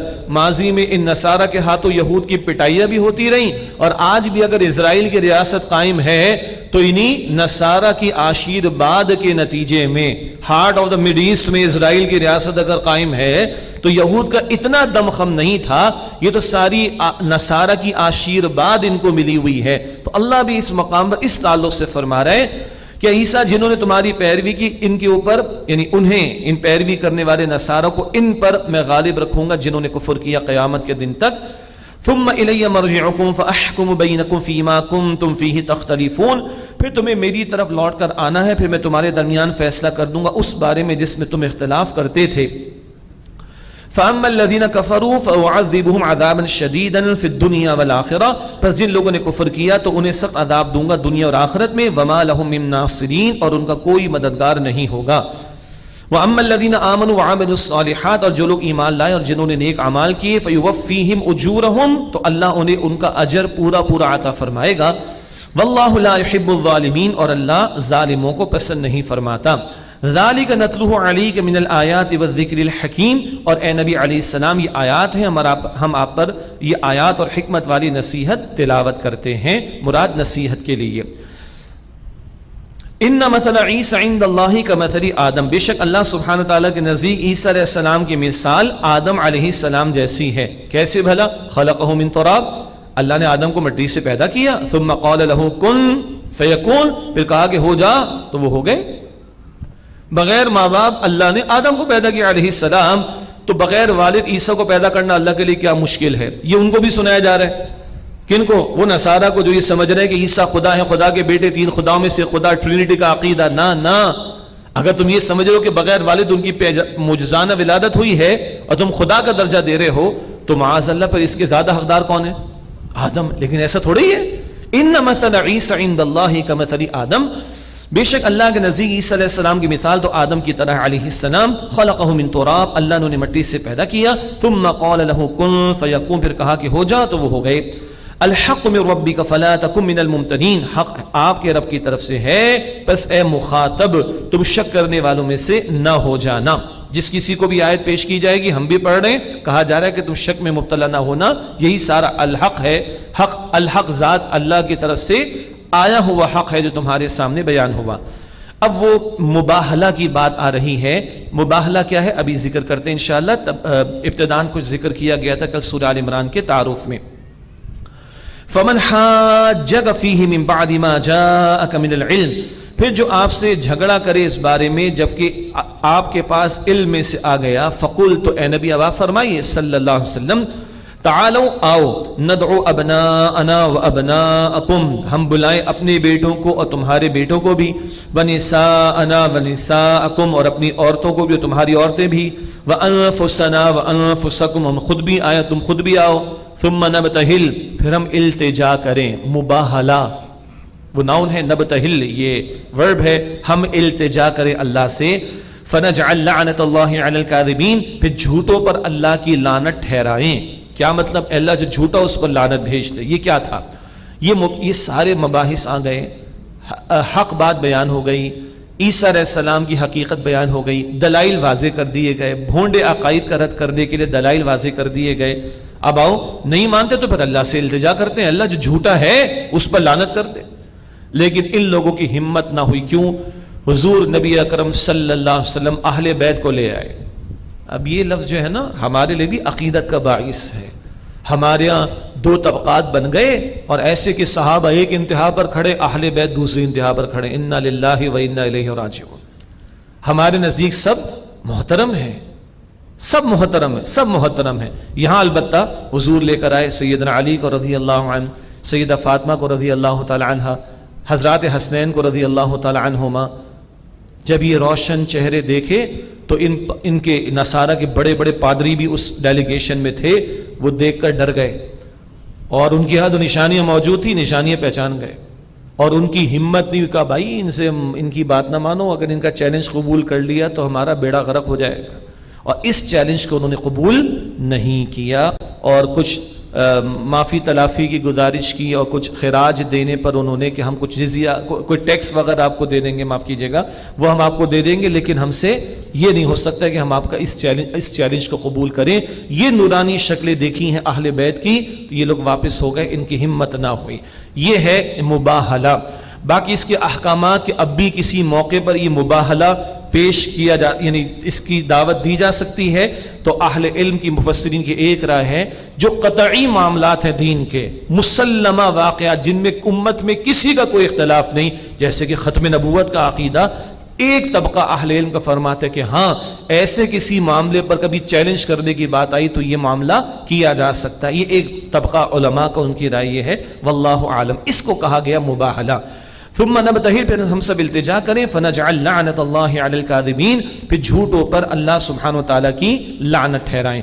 ان ھذا لہم القصص الحق، بے شک یہی سچا بیان ہے، وما من الہ الا اللہ، اور اللہ کے سوا کوئی معبود نہیں، وان اللہ لہو العزیز الحکیم، اور بے شک اللہ ہی غالب حکمت والا ہے۔ فَإِن تَوَلَّوْا، پھر اگر یہ پھر جائیں، اب بھی نہ مانیں، روگردانی کریں، اعراض کریں، فَإِنَّ اللَّهَ عَلِيمٌ بِالْمُفْسِدِينَ، تو بے شک اللہ فساد کرنے والوں کو خوب جانتا ہے۔ اگلی آیت بہت معروف ہے، اور جو شخص بھی دین کا درد رکھتا ہے اور دین کو پروفیشن نہیں بناتا، پیشن بناتا ہے، انشاءاللہ وہ آیت بھی کوٹ کرے گا، اور اس آیت میں دیے گئے اصول پر عمل درآمد کی بھی کوشش کرے گا۔ اللہ مجھے آپ کو بھی انہی لوگوں میں شامل فرمائے۔ ان نصارہ سے کلام ہو رہا ہے، غور کیجئے گا، ہم میں اور ان نصارہ میں زمین آسمان سے زیادہ کا فرق ہے۔ یہ عیسیٰ علیہ السلام کو خدا کا بیٹا، تین خداؤں میں سے ایک مانتے، ہم کہتے ہیں وہ اللہ کے بندے اور اللہ کے رسول۔ فرق، وہ قرآن کو نہیں مانتے، وہ محمد رسول اللہ کو نہیں مانتے صلی اللہ علیہ وسلم۔ ہم عیسیٰ علیہ السلام پر ایمان نہ رکھے تو ہمارا ایمان نامکمل۔ کتنا فرق ہے، کتاب کا فرق، پیغمبر کی پوزیشن کا فرق، اللہ اکبر، وغیرہ وغیرہ، اتنے سارے فرق اور اختلافات، اور شدید ترین اختلافات کے باوجود قرآن کیا کہہ رہے؟ بھائی بات وہاں سے شروع کرو جو مشترک ہے، کامن ہے۔ اللہ اکبر۔ فرمایا قل یا اہل الکتاب، اے نبی صلی اللہ علیہ وسلم فرما دیجئے اے اہل کتاب، تعالوا الی کلمۃ سواء بیننا وبینکم، آؤ ایک ایسی بات کی طرف جو ہمارے تمہارے درمیان مشترک ہے۔ اللہ نعبد الا اللہ، ہم اللہ کے سوا کسی کی عبادت نہ کریں، ولا نشرک بہ شیئا، اور اس کے ساتھ کسی کو شریک نہ کریں، ولا یتخذ بعضنا بعضا اربابا من دون اللہ، اور ہم میں سے کوئی کسی کو اللہ کے سوا رب نہ بنائے۔ کامن ہے، اللہ کے خالق ہونے کا تصور، معبود ہونے کا تصور تو ان کے بھی ہے۔ تو چلو یہیں سے بات شروع کرو، اگر چند باتیں ہی صحیح جو کامن ہیں وہاں سے بات کو شروع کرو۔ یہ کن کے بارے میں کہا جا رہا ہے؟ نصارہ کے بارے میں۔ اور ہمارے یہاں چکر کیا ہو گیا؟ یہ دیوبندیوں کی مسجد ہے، یہ بریلویوں کی مسجد ہے، اہل الحدیث کی مسجد ہے۔ رجسٹریشن بھی کرانی پڑتی ہے کیونکہ مسجدوں پر معاف کیجیے گا قبضے بھی ہو جاتے ہیں۔ انا للہ و انا الیہ راجعون۔ اللہ ایک ہے، رسول ایک ہے، کتاب ایک ہے۔ کم از کم اہل سنت والجماعت کی حد تک بات کریں، احادیث کے مجموعے ایک ہیں۔ صحابہ کی جماعت، تابعین کی جماعت، تبع تابعین کی جماعت پر مجموعی اعتبار سے اعتماد ہے، اور دین کے 98% معاملات مشترک ہیں، متفق علیہ، اگریڈ اپون ہیں۔ تو کیا ہم نے 1-2% کوئی اچھالنا ہے؟ یہ وہ کرے گا جس کو توڑ رہے ہیں، جس کو اپنی دکانداری چلانی، اور جس نے جوڑنا ہے وہ کہے گا بھائی 98% پر تو آ جاؤ۔ کیا ہم سب نے سچ بولنا شروع کر دیا ہے؟ کیا ہم سب نے جھوٹ کو چھوڑ دیا ہے؟ کیا ساری قوم یہ نمازی ہو چکی ہے؟ کیا سب نے حرام کو چھوڑ دیا ہے؟ کیا ساری اولاد ماں باپ کی فرما بردار ہو چکی ہے؟ کیا سارے پڑوسیوں کے معاملات پڑوسیوں کے ساتھ اچھے ہو چکے ہیں؟ کیا سب لوگوں نے خیانت چھوڑ دی ہے، ملاوٹ چھوڑ دی ہے، دھوکہ دینا چھوڑ دیا ہے، گالم گلوچ کو چھوڑ دیا ہے؟ اگر یہ سب ٹھیک ہو چکا ہو، یا 98% پر عمل ہو رہا ہو، تو آؤ بھائی پھر اس پر بات کریں جو 1-2% کا مسئلہ ہے، آؤ ریزولو کریں۔ 98% کا حال یہ ہے، اس 98% کو اگر 100 کریں تو اس کا 99% عمل میں نہیں ہے ابھی. نمازوں کا حال کیا ہوگا؟ چاند رات کو ہم دیکھ لیں گے. مارکیٹ کا حال کیا ہے ابھی دیکھ لیجئے آپ. کہاں ہم جا رہے ہیں؟ نصارہ سے قرآن کہہ رہے کہ مشترک باتوں پر آؤ. ہماری تو ساری باتیں مشترک ہے چند ایک کے سوا، اس کو ہم گوارا کریں گے. اسی مجلس کا حسن دیکھیے، یہاں ہمارے بعض وہ ساتھی، ہمارے وہ بھائی اور بہنیں بھی ہیں جو اہل الحدیث مکتب فکر سے ہیں. وہ رفعین کرتے رکوع کے سے پہلے بھی اور سجدے میں جانے سے پہلے بھی. کوئی پریشانی ہے؟ کوئی سینے پہ ہاتھ باندھنا ہے، کوئی ناف کے نیچے باندھنا ہے. مجھے تو کوئی پریشانی نہیں اگر کوئی فقہ مالکی کا آ جائے گا کہ وہ ہاتھ چھوڑ کے نماز پڑھے. انشاءاللہ آپ کو بھی پریشانی نہیں ہوگی. سب 4 رکعت پڑھ رہے ہیں عشاء کی، کوئی ٹینشن نہیں. کوئی آمین تھوڑا زور سے کہہ رہے، اکثر آہستہ کہہ رہے، اکثر حنفی مسلک کی رائے پر عمل کر رہے ہیں، کوئی پریشانی نہیں. 1-2 معاملات آخری عشرے میں آئیں گے وہ ہم آپ کے سامنے رکھ دیں گے. جوڑنے کی بات اور کریں گے انشاءاللہ تعالی، اس سے کہ بھائی ہم نے اللہ کو جواب دینا ہے. دکان کا مسئلہ تھوڑی ہے کو ہماری، کوئی دین کے نام پر ہم نے دکانداری تھوڑی کرنی، ہم نے تو جوڑنے کی بات کرنی. اور میں یہ کہہ رہا ہوں جو دین کا درد رکھے گا انشاءاللہ وہ آیت کوٹ کرے گا اور اس آیت کا مصداق بننے کی کوشش کرے گا. آؤ مشترکہ امور کی طرف، اللہ ہم سب کو اس کی توفیق عطا فرمائے. یہ رکوع مکمل کریں گے انشاءاللہ. کچھ آیات ہیں، اس کے بعد 4 رکعت تراویح. فَإِن تَوَلَّوْا، پھر اگر وہ پھر جائیں، فَقُولُوا اشْهَدُوا بِأَنَّا مُسْلِمُونَ، تو تم کہہ دو کہ گواہ رہو ہم تو مسلم ہیں، ہم مسلمان تو اللہ کے فرما بردار ہیں. بھائی یا اہل الکتاب، اے اہل کتاب، لِمَ تُحَاجُّونَ فِي إِبْرَاهِيمَ وَمَا أُنزِلَتِ التَّوْرَاةُ وَالْإِنجِيلُ إِلَّا مِن بَعْدِهِ، کہ تم کیوں ابراہیم علیہ السلام کے بارے میں جھگڑتے ہو جبکہ نہیں نازل کی گئی تورات اور انجیل مگر ان کے بعد.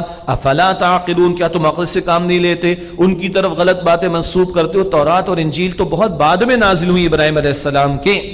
ہا انتم ہؤلاء حاججتم فیما لکم بہ علم، ہاں تمہیں لوگ تو ہو، تم نے اس بارے میں جھگڑا کیا جس کا تھوڑا بہت تمہیں علم تھا.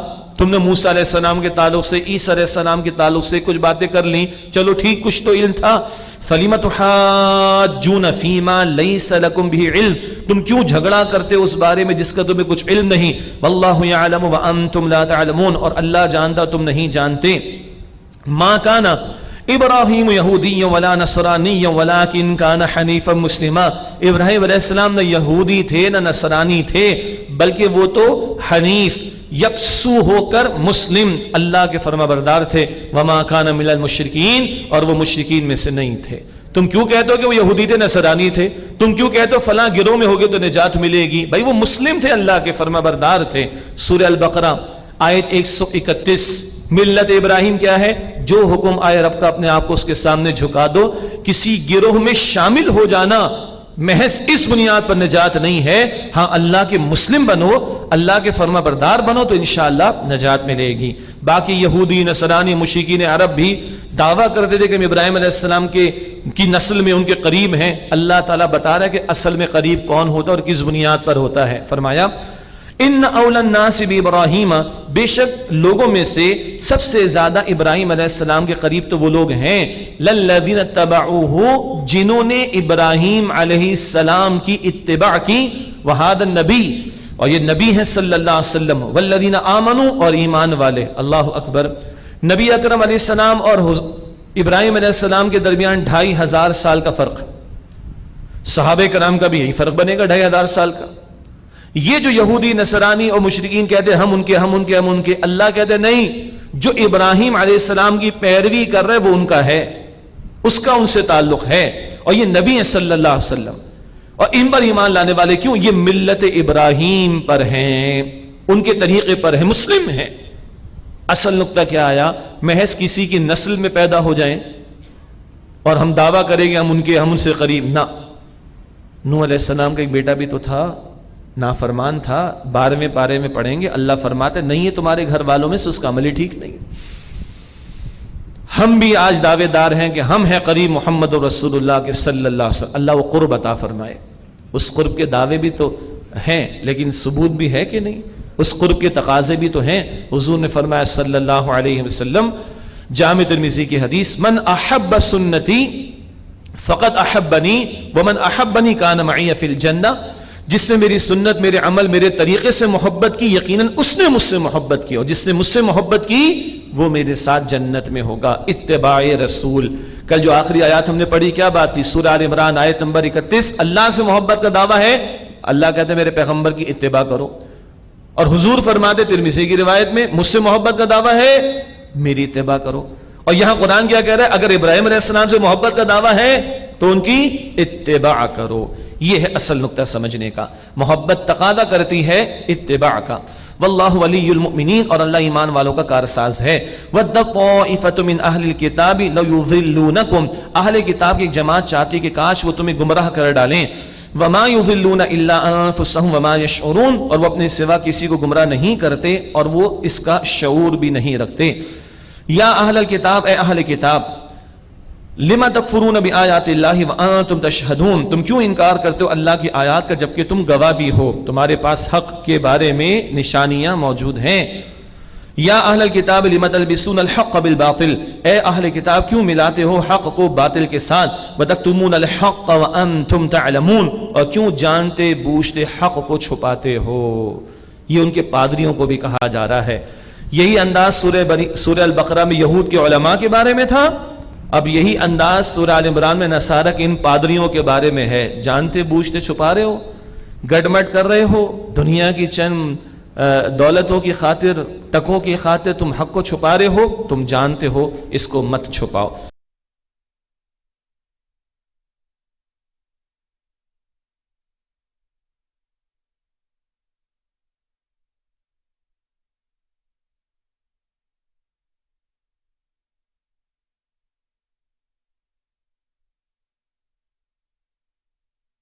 وقالت طائفة من أهل الكتاب آمنوا بالذي أنزل على الذين آمنوا وجه النهار واكفروا آخره لعلهم يرجعون. اب کچھ بیان آ رہا ہے یہود کے تعلق سے.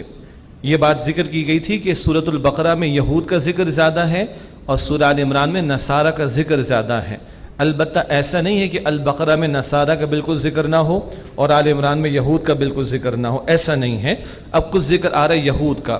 یہود میں سے بھی کچھ وہ لوگ کہ جنہوں نے ایک پلاننگ کی، اور وہ یہ تھی کہ صبح جاتے ہیں مسلمانوں کی طرف محمد صلی اللہ علیہ وسلم کی مجلس میں اور جا کے اسلام کا اقرار کر لیتے ہیں، اور شام کو انکار کر کے لوٹ آئیں گے تاکہ لوگوں پر ایک نفسیاتی اثر ڈال کر ان کو کنفیوز کیا جائے.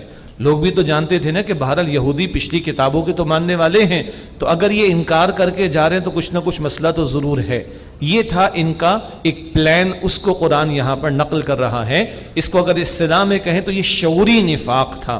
جانتے بوجھتے انہوں نے زبان سے اقرار کیا جھوٹا، دل میں کوئی ارادہ نہیں ہے پکے ایمان لانے کا، اور شام میں واپس جا رہے ہیں. شعوری طور پر ان کا نفاق کا معاملہ تھا. اس کی مثال اس مقام پر وقال طائفة من اہل الکتاب، اور اہل کتاب کی جماعت نے کہا آمنوا بالذی انزل علی الذین آمنوا وجہ النہار، جو کچھ مسلمانوں پر نازل کیا گیا ہے اسے دن کے اول حصے میں مان لو. وَاكْفِرُوا آخِرَهُ، اور شام میں آخری حصہ دن کا شام میں اس کا انکار کر دو. لَعَلَّهُمْ يَرْجِعُونَ، شاید کہ مسلمان بھی اپنے دین سے پھر جائیں.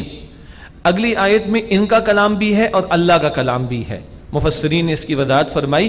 ایک ایک جملہ، پہلے ایک جملہ ان لوگوں کا ہے اس پر اللہ کا کلام، پھر ایک جملہ ان لوگوں کا ہے اس پر اللہ کا کلام. یہ ترتیب ذہن میں رکھیے گا. کہتے ہیں وَلَا تُؤْمِنُوا إِلَّا لِمَنْ تَبِعَ دِينَكُمْ، اور تم کسی کی بات نہ مانو سوائے اس کے جو تمہارے دین کی پیروی کرے، بس اس کی ماننا، کسی اور کی نہیں. اللہ کا تفسیرہ یہ ایک راہ ہے مفسرین کی. قُلْ إِنَّ الْهُدَى هُدَى اللَّهِ، اے نبی علیہ السلام فرما دیجئے بے شک ہدایت تو اللہ ہی کی ہدایت ہے. اب ان کا قول ہے ان یؤتی احد مثل ما اوتیتم او یحاجوکم عند ربکم، کہ کسی کو دے دیا گیا جیسے کہ تمہیں دیا گیا، یا وہ تم سے تمہارے رب کے سامنے حجت کریں. ایک دوسرے کو کیا کہہ رہے ہیں؟ ان کو اپنی باتیں نہ بتاؤ، ان کو اپنی باتیں نہ بتاؤ. یہ البقرہ میں بھی آیا تھا. یہ اگر تمہاری باتیں تم نے ان کو بتا دی مسلمانوں کو کہ تمہاری کتابوں میں، ہماری کتاب میں پچھلے یہ آخری رسول کی بشارتیں موجود ہیں، تو یہ اللہ کے سامنے تمہارے خلاف حجت کرنا شروع کر دیں گے. تو ایک دوسرے کو چوکنا کر رہے ہیں کہ اپنی باتیں ان کو نہ بتانا. اب اللہ کا تبصرہ قل ان الفضل بید اللہ، اے نبی علیہ السلام فرما دیجئے بے شک فضل تو اللہ کے ہاتھ میں ہے. اس نے چاہا تو پہلے نبوت بنی اسرائیل میں رہی، اب چاہا تو بنی اسماعیل میں آ گئی. یؤتیہ من یشاء، جس کو چاہتا ہے وہ عطا فرماتا ہے. واللہ واسع علیم، اور اللہ بہت وسعت والا، علم رکھنے والا ہے. ایک چھوٹی سی بات ہے لیکن کام آئے گی انشاءاللہ. میں نے کتنے آرام سے کہا کہ یہ جملہ ان کا ہے، یہ جملہ ان کا ہے، اور ساتھ میں نے کہتے ہیں مفسرین نے یہ فرمایا. تو مفسرین کوئی ڈرائنگ روم میں بیٹھ کے جو چاہتے تھے نہیں کہہ دیا کرتے تھے، پیچھے دلائل ہوتے ہیں جی، حضور کے ارشادات ہوں گے صلی اللہ علیہ وسلم، صحابہ کرام کے اقوال ہوں گے، تابعین کی بات ہوگی، ماضی کے مفسرین نے کیا سمجھا، عربی اسلوب میں کیا بات ہے، ریفرنس ٹو دا کانٹیکسٹ کیا ہے، پہلے کیا ہے، یہ سارا کچھ کھنگال کر پھر مفسرین بات ہمارے سامنے رکھتے ہیں۔ یہ تو دور ترجمہ قرآن کی محفل ہے، بس مختصر بات سامنے آ رہی ہے۔ اللہ ہمارے اسلاف پر، مفسرین پر اپنی رحمت نازل فرمائے کہ انہوں نے اتنا آسان کر دیا کہ اب آرام سے بیٹھ کر ہم اس کا بنیادی جو کرکس آف دا میٹر ہے وہ سمجھ سکتے ہیں۔ اللہ ہم سب کو ہدایت پر رکھے اور ہمارے اسلاف اور ہمارے بزرگوں پر، ہمارے امت کے مفسرین پر اللہ اپنی رحمتیں نازل فرمائے۔ واللہ واسع علیم، اور اللہ بہت وسعت والا، علم والا ہے۔ یختص برحمتہ من یشاء، جس کو چاہتا ہے اپنی رحمت سے خاص کر لیتا ہے، یعنی رحمت نبوت مراد ہے۔ واللہ ذو الفضل العظیم، اور اللہ بڑے فضل والا ہے۔ اگلی آیات بڑی قیمتی ہیں۔ اللہ کے کلام کا توازن دیکھیے گا، اہل کتاب کی برائیاں تو بیان ہو رہی ہیں، مگر ان میں کہیں خیر خوبی ہے تو قرآن اس کا بھی ذکر کر رہا ہے۔ اور یہ دعوت دین کا بڑا قیمتی اسلوب ہے کہ جن لوگوں کو دعوت دینی، ان میں اگر کچھ لوگوں میں یا کسی فرد میں کوئی خوبی ہے تو اس کو ہائی لائٹ کیا جائے اور پھر دعوت دین اس کو پیش کی جائے۔ فرمایا وَمِنْ أَهْلِ الْكِتَابِ مَنْ إِنْ تَأْمَنْهُ بِقِنْطَارٍ يُؤَدِّهِ إِلَيْهِ، اور اہل کتاب میں سے ایسا بھی ہے کہ اگر آپ اس کے پاس امانت رکھوائیں ڈھیروں مال تو وہ آپ کو ادا کر دے گا۔ ایسے بھی ہیں صاحب کردار، ڈھیروں مال بھی رکھوائے تو واپس کر دیں گے۔ وَمِنْهُمْ مَنْ إِنْ تَأْمَنْهُ بِدِينَارٍ، اور ان میں کوئی ایسا بھی ہے کہ اگر آپ اس کے پاس ایک دینار بھی امانت کے طور پر رکھوائیں، لا يُوَدِّهِ إِلَيْكَ، تو وہ دینار ادا نہیں کرے گا واپس، إِلَّا مَا دُمْتَ عَلَيْهِ قَائِمًا، مگر یہ کہ آپ اس کے سر پر سوار کھڑے رہیں۔ ایسے بھی کنجوس ہیں۔ یہ اسی کراچی کے ایک کیمبرج بیس اسکول کے ایک بچے کا واقعہ ہے۔ کیمبرج میں نے خامخواہ نہیں کہا، بس آپ سمجھ لیں کیوں کہا ہوگا۔ اس میں اگر ایک بچے کو سمجھ آ سکتی ہے، اللہ مجھے اور آپ کو سمجھا دے۔ تمہاری نیکی کامل نہیں ہو سکتی جب تک کہ محبوب ترین شے اللہ کی راہ میں پیش نہ کر دو۔ جب موقع ہو، ہاں کچھ شے بچ رہی ہے، بات ہو چکی ہے البقرہ میں، ضائع نہ کریں، وہ کسی کے استعمال میں آ جائے، بہترین دیں۔ جا رہے نا عید کی شاپنگ کے لیے، اپنے بچوں کے لیے ہم نے پسند کیا، اللہ مجھے بھی توفیق دے، ویسا کسی اور بچے کے لیے بھی پسند کر لیں، یا اس کے ماں باپ کو اتنا دے دیں گے وہ اس کو افورڈ کر سکے۔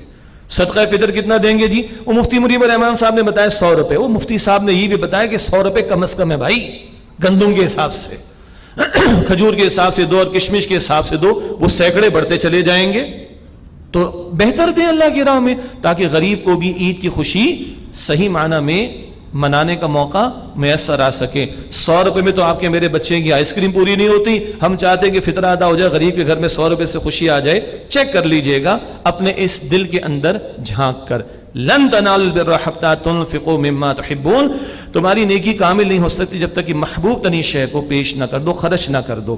ہاں وما تنفقوا من شيء، تم جو کچھ بھی خرچ کرو گے کوئی شے، فإن الله به علیم، بے شک اللہ کے علم ہے، اللہ کو پتہ ہے نا، تو بھائی کبھی ایسے دو کہ بیگم کو بھی پتہ نہ چلے، اور بیگم بھی ایسی دے کہ شوہر کو پتہ نہ چلے، بات آ چکی ہے نا، ایسے دو، اللہ اکبر کبیرہ، تو دائیں ہاتھ نے دیا تو بائیں ہاتھ کو بھی پتہ نہ چلا، لیکن اللہ کو پتہ ہے تو بس ختم ہو گئی بات۔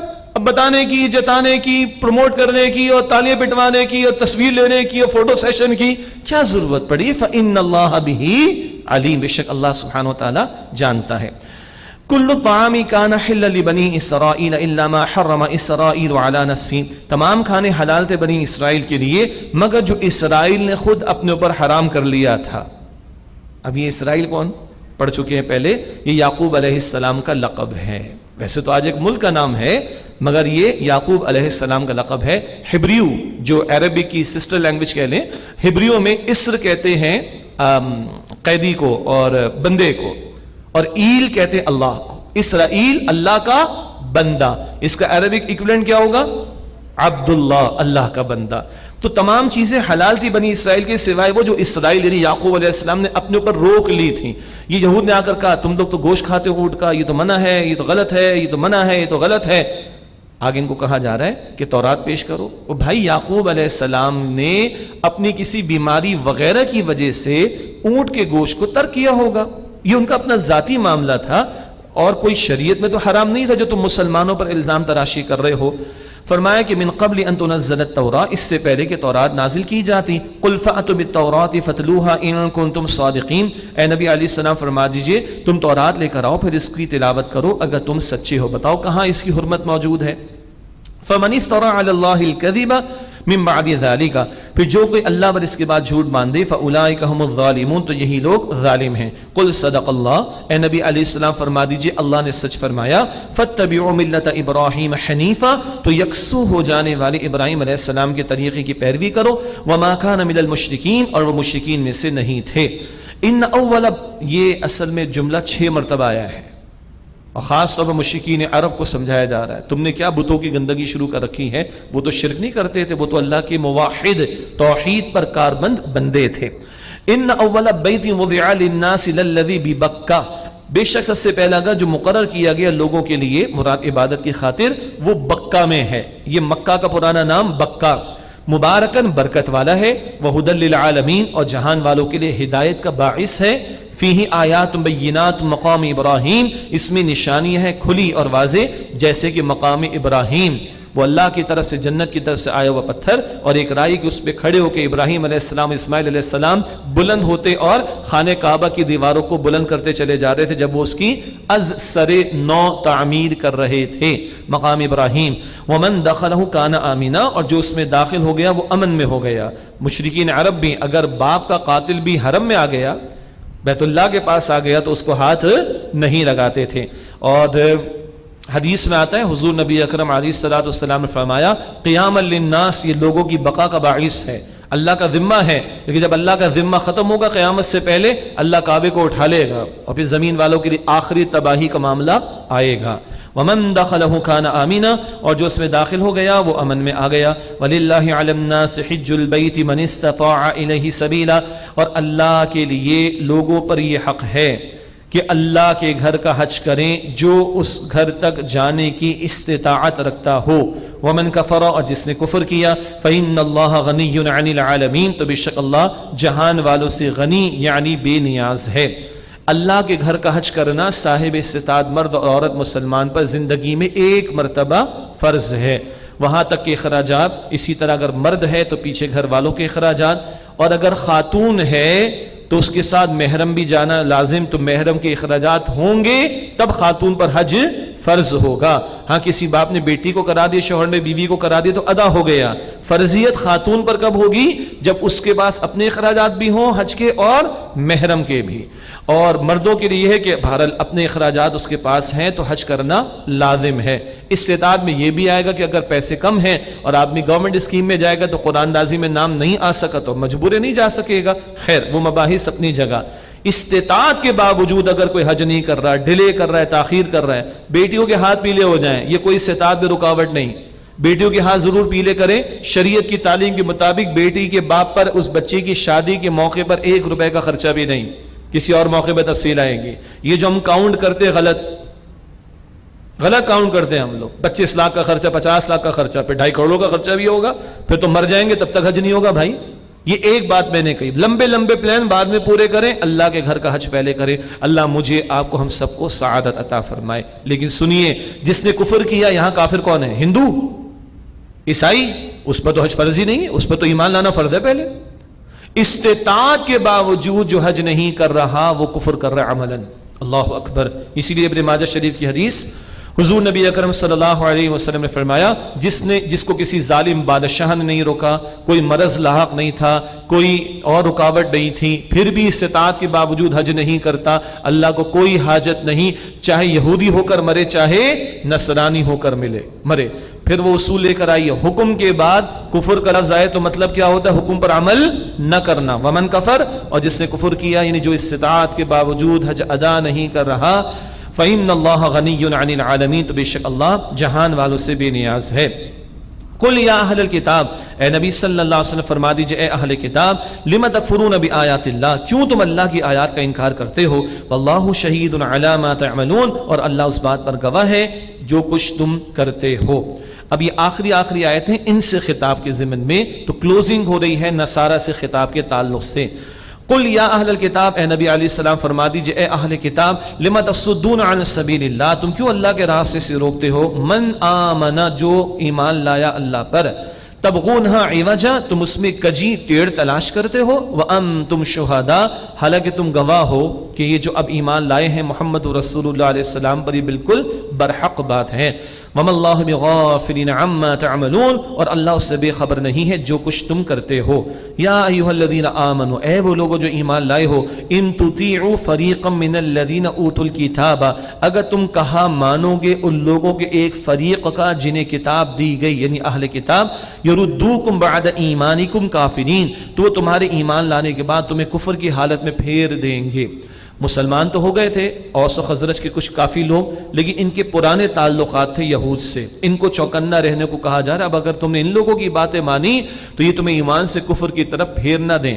وَكَيْفَ تَكْفُرُونَ وَأَنْتُمْ تُتْلَى عَلَيْكُمْ آيَاتُ اللَّهِ وَفِيكُمْ رَسُولُهُ، وہ تم کیسے کفر کرو گے جبکہ تم پر تو اللہ کی آیات تلاوت کی جاتی ہیں اور تمہارے درمیان اللہ کے رسول صلی اللہ علیہ وسلم موجود ہیں۔ کیا مطلب؟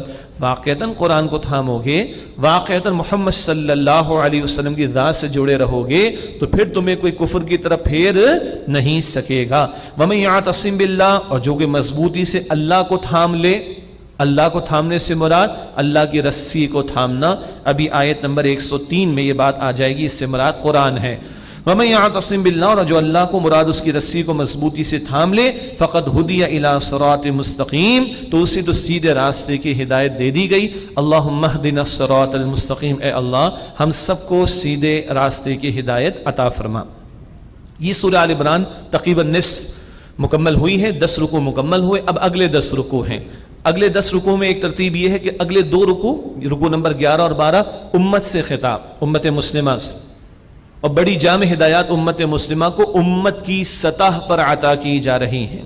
پھر 6 رکوع آئیں گے، غزوہ احد پر تفسیری تبصرہ آئے گا، اور آخری 2 رکوعوں میں کچھ بیان اہل کتاب کے تعلق سے بھی آئے گا۔ یہ اگلے 10 رکوع میں مضامین انشاءاللہ ہمارے سامنے آئیں گے۔ اگلی جو 3 آیات ہیں، آیت نمبر 102، 103، 104، بڑا جامع مقام ہے قرآن کا۔ ہر امتی سے ایک تقاضا تقوی کا، پھر سارے ایمان والوں کو کہا جڑو قرآن کے ذریعے، اور جڑنے کے بعد اس امت کے کرنے کا کام کیا، اس کا مینیفیسٹو کیا، اس کو کیا رسپانسبلٹی، ذمہ داری دی گئی، خیر کی طرف بلاؤ، قرآن کی طرف بلاؤ، نیکی کا حکم دو، بدی سے روکو۔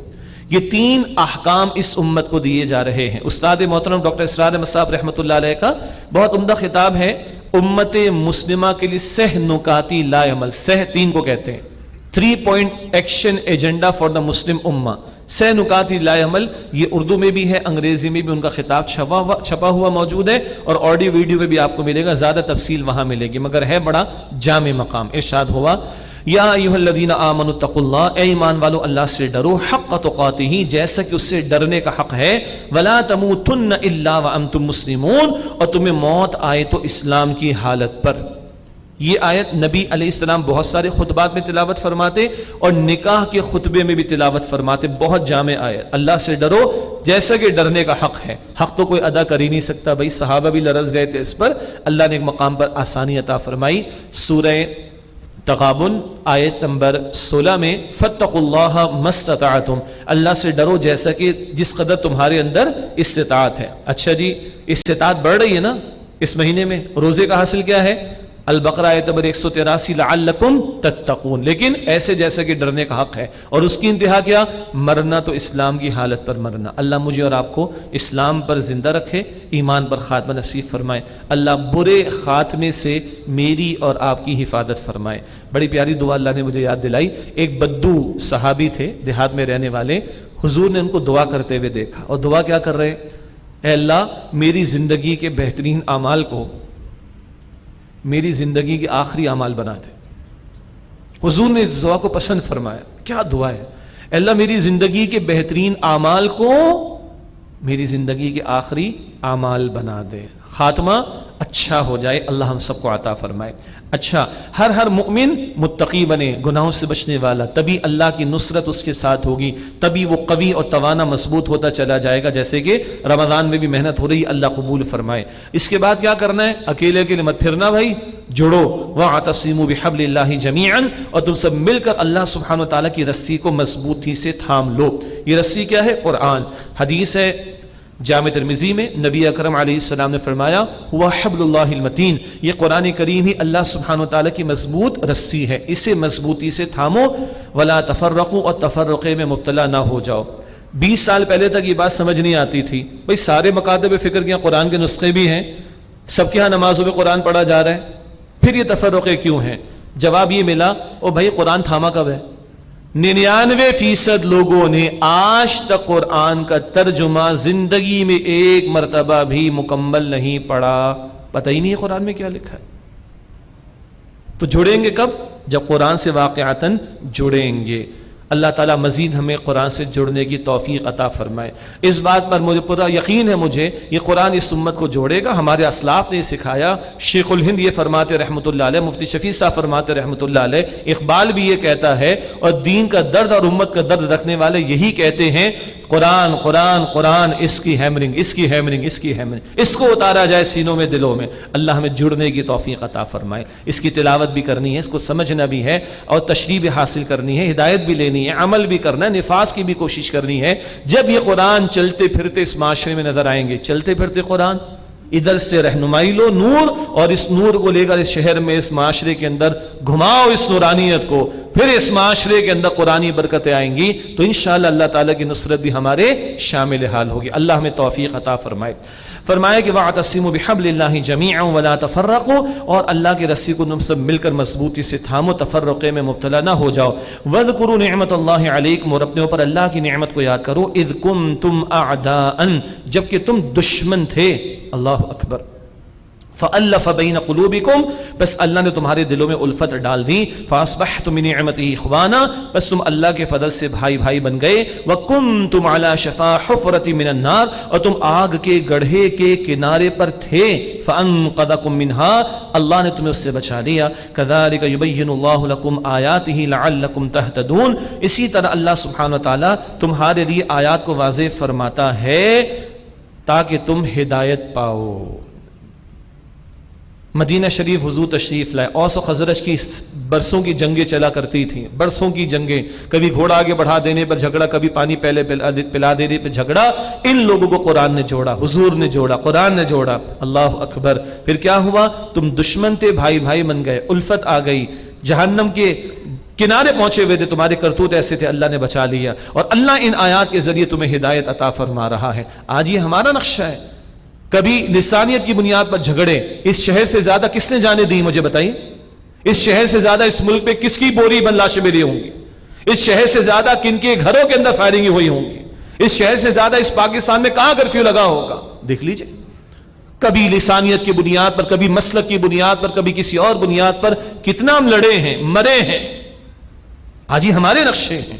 ہم چاہتے ہیں کہ الفت آئے. قرآن سے جوڑو، قرآن سے جوڑو، قرآن سے جوڑو، اور قرآن سے جوڑو. وہ بات ابھی آگے آ رہی انشاءاللہ تعالی. اللہ الفت بھی دے گا، محبت بھی دے گا، نفرتیں دور کر دے گا. کرتوت وہ جو جہنم کی طرف لے جا رہے ہیں، ہم خود کہتے شرم نہیں آتی، بیڑا غرق ہو گیا معاشرے کا، تباہ ہو گیا ہمارا، ہم ہی کہہ رہے ہیں نا، یہ ہمارا ہی نقشہ ہے. اللہ کہتا ہو قرآن کی طرف. رمضان میں بھی قرآن سے جڑیں، رمضان کے بعد بھی قرآن سے جڑیں. اور اس نعمت کے بعد اگر کوئی اور شے مجھے اور آپ کو اچھی لگ رہی ہو، معاف کیجئے گا، تو میرے نزدیک یہ قرآن کی، میں چھوٹا آدمی ہوں لیکن میرا خیال یہ کہ ہم قرآن کی توہین کر رہے ہوں گے. اس سے بڑی کوئی نعمت نہیں، اس سے بڑا اللہ کا کوئی فضل نہیں. اس کے بعد کچھ اور اچھا لگے ہمیں تو پھر اپنے ایمان کا ہم جائزہ لیں کہ ایمان اندر ہے بھی ہے کہ نہیں. اللہ کہتے ہیں سب سے بڑی نعمت ہے. سورہ یونس کی آیت نمبر 58، ہوا خیر مما یجمعون، سب سے بڑی دولت جو جمع کیے جانے کے قابل ہے، جو کچھ لوگ جمع کر رہے ہیں ان میں سب سے بڑا خیر اللہ کی کتاب ہے. اللہ ہمیں جڑنے کی مزید توفیق عطا فرمائے. اچھا بھائی، جڑنے کے بعد کیا کرنا ہے یہ ذکر آ رہا ہے، اور اس رکوع کے بعد 8 رکعت تراویح انشاءاللہ. جڑنے کے بعد کیا کرنا ہے؟ فرمایا وَلْتَكُمْ مِنْكُمْ أُمَّةٌ، چاہیے تم میں سے ایک جماعت ہو، يَدْعُونَ إِلَى الْخَيْرِ، خیر کی طرف بلائے، وَيَأْمُرُونَ بِالْمَعْرُوفِ، معروف کا بھلائی کا حکم دے، وَيَنْهَوْنَ عَنِ الْمُنْكَرِ، اور بدی سے روکے. وَأُولَئِكَ هُمُ الْمُفْلِحُونَ، اور یہی لوگ ہیں جو فلاح پانے والے ہیں. اصل یہ کامیاب ہیں. اللہ ہمیں ان میں شامل فرمائے. اب جڑنے کے بعد کیا کرنا ہے؟ تم میں سے ایک جماعت ہو. ویسے تو پوری امت یہ کام کرے، اگلی نشست میں بیان آئے گا آیت نمبر 110 میں، کنتم خیرہ امت، تم بہترین امت ہو. یہ پوری امت نے کرنا ہے، مگر عظیم اکثریت امت کی تو سو رہی ہے. تو جو تھوڑے بہت جاگے ہوئے ہیں اب وہ جڑیں، وہ جماعتی زندگی اختیار کریں، وہ اجتماعیت کے اندر آئیں. قرآن نے ان کو جوڑا ہے، اب یہ لوگوں کو خیر کی طرف بلائیں. خیر سے تمام بھلائیاں بھی مراد ہیں، اور خیر سے مراد قرآن بھی ہے. سورہ نحل آیت نمبر 30، ایمان والوں سے پوچھا کیا نازل کیا تمہارے رب نے؟ قالوا خیرا، وہ کہتے ہیں اللہ نے خیر نازل کیا. تو تمہیں جوڑا قرآن نے، اب تم قرآن کی طرف لوگوں کو بلاؤ. آج آ رہے ہیں 5ویں شب، الحمدللہ اوروں کو دعوت دیجئے. اس سے پریشان نہ ہو کہ لوگ کہاں بیٹھیں گے، ادھر ہی بیٹھیں گے انشاءاللہ، ہم ہی بٹھائیں گے ان کو انشاءاللہ تعالی، ہم ہی سمٹ کر بیٹھیں گے اور لوگ آ کر بیٹھ جائیں گے اور جگہ بن جائے گی انشاءاللہ تعالی. اسی طرح یہ لائیو ٹیلی کاسٹ ہے، آپ لوگوں کے علم میں ہے. وہ لوگ جو پاکستان سے باہر ہے، خاص طور پر ٹائم ڈیفرنس بھی ہوتا ہے، بھائی چلو بیٹھو، قرآن رمضان کا مہینہ، قرآن کو تھوڑا سیکھتے، قرآن کو تھوڑا سمجھتے، رہنمائی حاصل کرتے انشاءاللہ تعالی. اب ہم نے دوسروں کو جوڑنا ہے، دوسروں کو خیر کی طرف بلانا ہے، اور وہ نیکی کا حکم دیں اور بدی سے روکیں. اس پر کلام ہوتا رہے گا. نیکی کا حکم دینا، بدی سے روکنا اب یہ امت کی ذمہ داری ہے. پہلے حضور کی تھی صلی اللہ علیہ وسلم، سورہ اعراف آیت 157 میں پڑھیں گے، حضور کی تھی، اب یہ امت کی ذمہ داری ہے. ان کاموں کے کرنے والوں کو کہا اولئک ھم المفلحون، یہی فلاح پانے والے ہیں، یہی کامیاب ہونے والے ہیں. تقوی اختیار کرنا، قرآن سے جڑنا، اور جڑ کر جماعتی شکل اختیار کر کے دوسروں کو خیر کی طرف، قرآن کی طرف بلانا، نیکی کا حکم دینا، بدی سے روکنا. یہ کریں گے تو فلاح پائیں گے. حی علی الفلاح روزانہ سن رہے، اللہ ہمیں ہمیشہ کی کامیابی عطا فرمائے. وَلَا تَكُونُوا كَالَّذِينَ تَفَرَّقُوا، اور ان لوگوں کی طرح نہ ہو جانا جو متفرق ہو گئے. وَاخْتَلَفُوا مِن بَعْدِ مَا جَاءَهُمُ الْبَيِّنَاتُ، اور باہم اختلاف کرنے لگے اس کے بعد کہ ان کے پاس واضح احکامات آ گئے. وَأُولَئِكَ لَهُمْ عَذَابٌ عَظِيمٌ، اور یہی لوگ ہیں جن کے لیے عظیم یعنی بہت بڑا عذاب ہے. یوم تبیض وجوہ وتسود وجوہ، جس دن، قیامت کا دن، جس دن بعض چہرے روشن ہوں گے اور بعض چہرے سیاہ ہوں گے، کالے. فَأَمَّا الَّذِينَ اسْوَدَّتْ، بس جن لوگوں کے چہرے سیاہ ہوں گے، وجوہہم، جن کے چہرے، اکفرتم بعد ایمانکم، کہا جائے گا کیا تم نے اپنے ایمان کے بعد کفر کیا؟ فذوقوا العذاب بما کنتم تکفرون، تو عذاب چکھو کیونکہ تم کفر کیا کرتے تھے. اللہ ان کالے سیاہ چہروں میں ہونے سے میری اور آپ کی حفاظت فرمائے. آج یہ کفر، آج یہ نافرمانیوں کے کرتوتوں کا معاملہ، کل یہ سیاہ چہروں کی شکل اختیار کر لیں گے. اللہ اس برے انجام سے ہم سب کی حفاظت فرمائے. اس کے برعکس وَأَمَّا الَّذِينَ ابْيَضَّتْ وُجُوهُهُمْ فَفِي رَحْمَةِ اللَّهِ، اور جن کی لوگوں کے چہرے سفید یعنی روشن ہوں گے وہ اللہ کی رحمت میں ہوں گے. حضور نے فرمایا صلی اللہ علیہ وسلم، میں اپنی امت کو پہچان لوں گا. کیسے پہچانوں گا؟ ان کے وضو کے اعضاء کے چمکنے سے. تو وضو اچھی طرح کیا کرو. حضور فرما رہے صلی اللہ علیہ وسلم، میری امت کے لوگوں کے اعضاء، وضو کے اعضاء وہ چمک رہے ہوں گے اور میں پہچان لوں گا. اللہ انہی چمکتے دمکتے چہروں میں ہمیں شامل فرمائے اور یہ سعادت دے کہ حضور ہمیں پہچان لے صلی اللہ علیہ وسلم. اور حضور اپنا کہتے ہیں ہمیں، یا اللہ میرا امتی ہے، اور حضور ہماری شفاعت فرما دیں. اللہ ہمیں اس کا مستحق بنائے. وَأَمَّا الَّذِينَ ابْيَضَّتْ وُجُوهُهُمْ فَفِي رَحْمَةِ اللَّهِ، اور وہ لوگ جن کے چہرے روشن ہوں گے وہ اللہ کی رحمت میں ہوں گے. ہم فیہا خالدون، وہ اس میں ہمیشہ ہمیشہ رہیں گے. تلک آیات اللہ نتلوہا علیک بالحق، یہ اللہ کی آیات ہے نبی علیہ السلام، ہم آپ پر ٹھیک ٹھیک یعنی حق کے ساتھ تلاوت کرتے ہیں، مقصد کے ساتھ عطا کر رہے ہیں. وَمَا اللَّهُ يُرِيدُ ظُلْمًا لِلْعَالَمِينَ، اور اللہ تعالیٰ تو جہان والوں پر کوئی ظلم کرنا نہیں چاہتا. جو کوئی بھی جہنم کی آگ کا نوالا بنے گا اپنے کرتوتوں کی وجہ سے بنے گا. اللہ کسی پر ظلم کرنا نہیں چاہتا.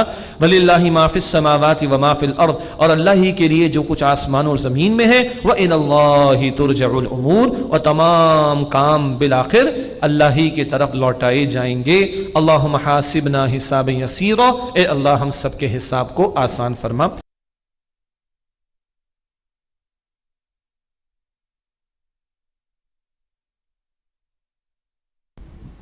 احد کے میدان کا ایک موقع، جب یہ معاملہ ہوا، صحابہ بھی شہید ہوئے، حضور نبی اکرم علیہ السلام کا خون اطہر بھی احد کے میدان میں بہا. اس پوری کائنات میں مقدس ترین خون محمد الرسول اللہ صلی اللہ علیہ وسلم کا ہے. کبھی میرے اور آپ کے رب نے اور محمد الرسول اللہ کے رب نے صلی اللہ علیہ وسلم طائف میں بھی بہنے دیا اور کبھی اللہ نے احد کے میدان میں بہنے دیا. اللہ قادر ہے، علی کل شیء قدیر ہے. کیوں بہنے دیا؟ اس سے کہ یہ کام قیامت تک ہونا ہے.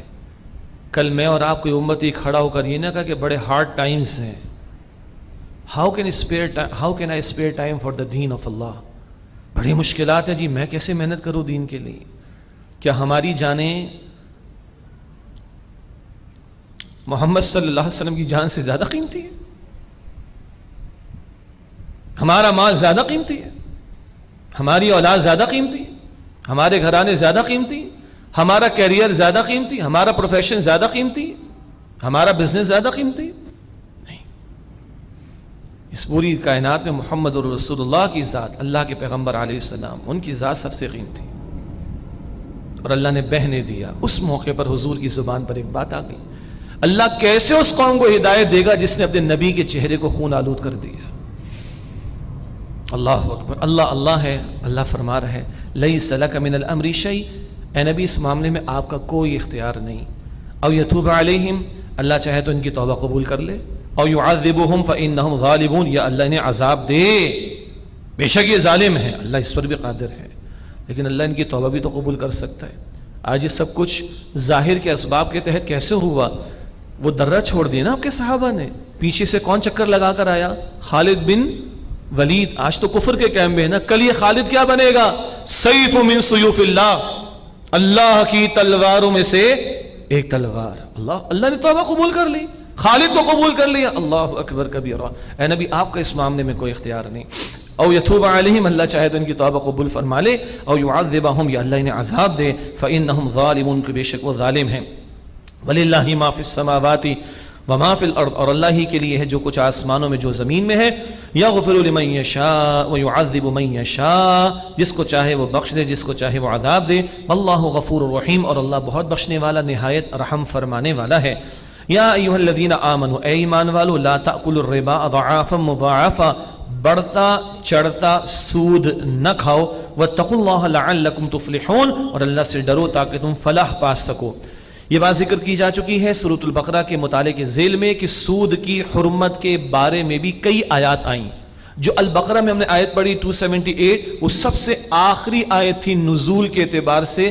سمپل انٹرسٹ بھی منع. یہ ہے کمپاؤنڈ انٹرسٹ. 100 روپے کسی کو دیا، 110 واپس کرنا، 2 مہینے ہو جائیں گے 120 واپس، یہ کمپاؤنڈ ہے، یہ بھی منع. اور البقرہ کی آیت 279 فَإِن تُبْتُمْ فَلَكُمْ رُؤُوسُ أَمْوَالِكُمْ، باز آ جاؤ تو تمہارے لیے تمہارا پرنسپل اماؤنٹ ہے، کوئی اضافہ وہ سود ہے، منع حرام ہے.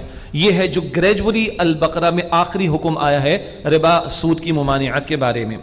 وَاتَّقُوا اللَّهَ لَعَلَّكُمْ تُفْلِحُونَ، اور اللہ سے ڈرو تاکہ تم فلاح پاؤ. وَاتَّقُوا النَّارَ الَّتِي أُعِدَّتْ لِلْكَافِرِينَ، اور ڈرو اس آگ سے جو تیار کی گئی ہے کافروں کے لیے.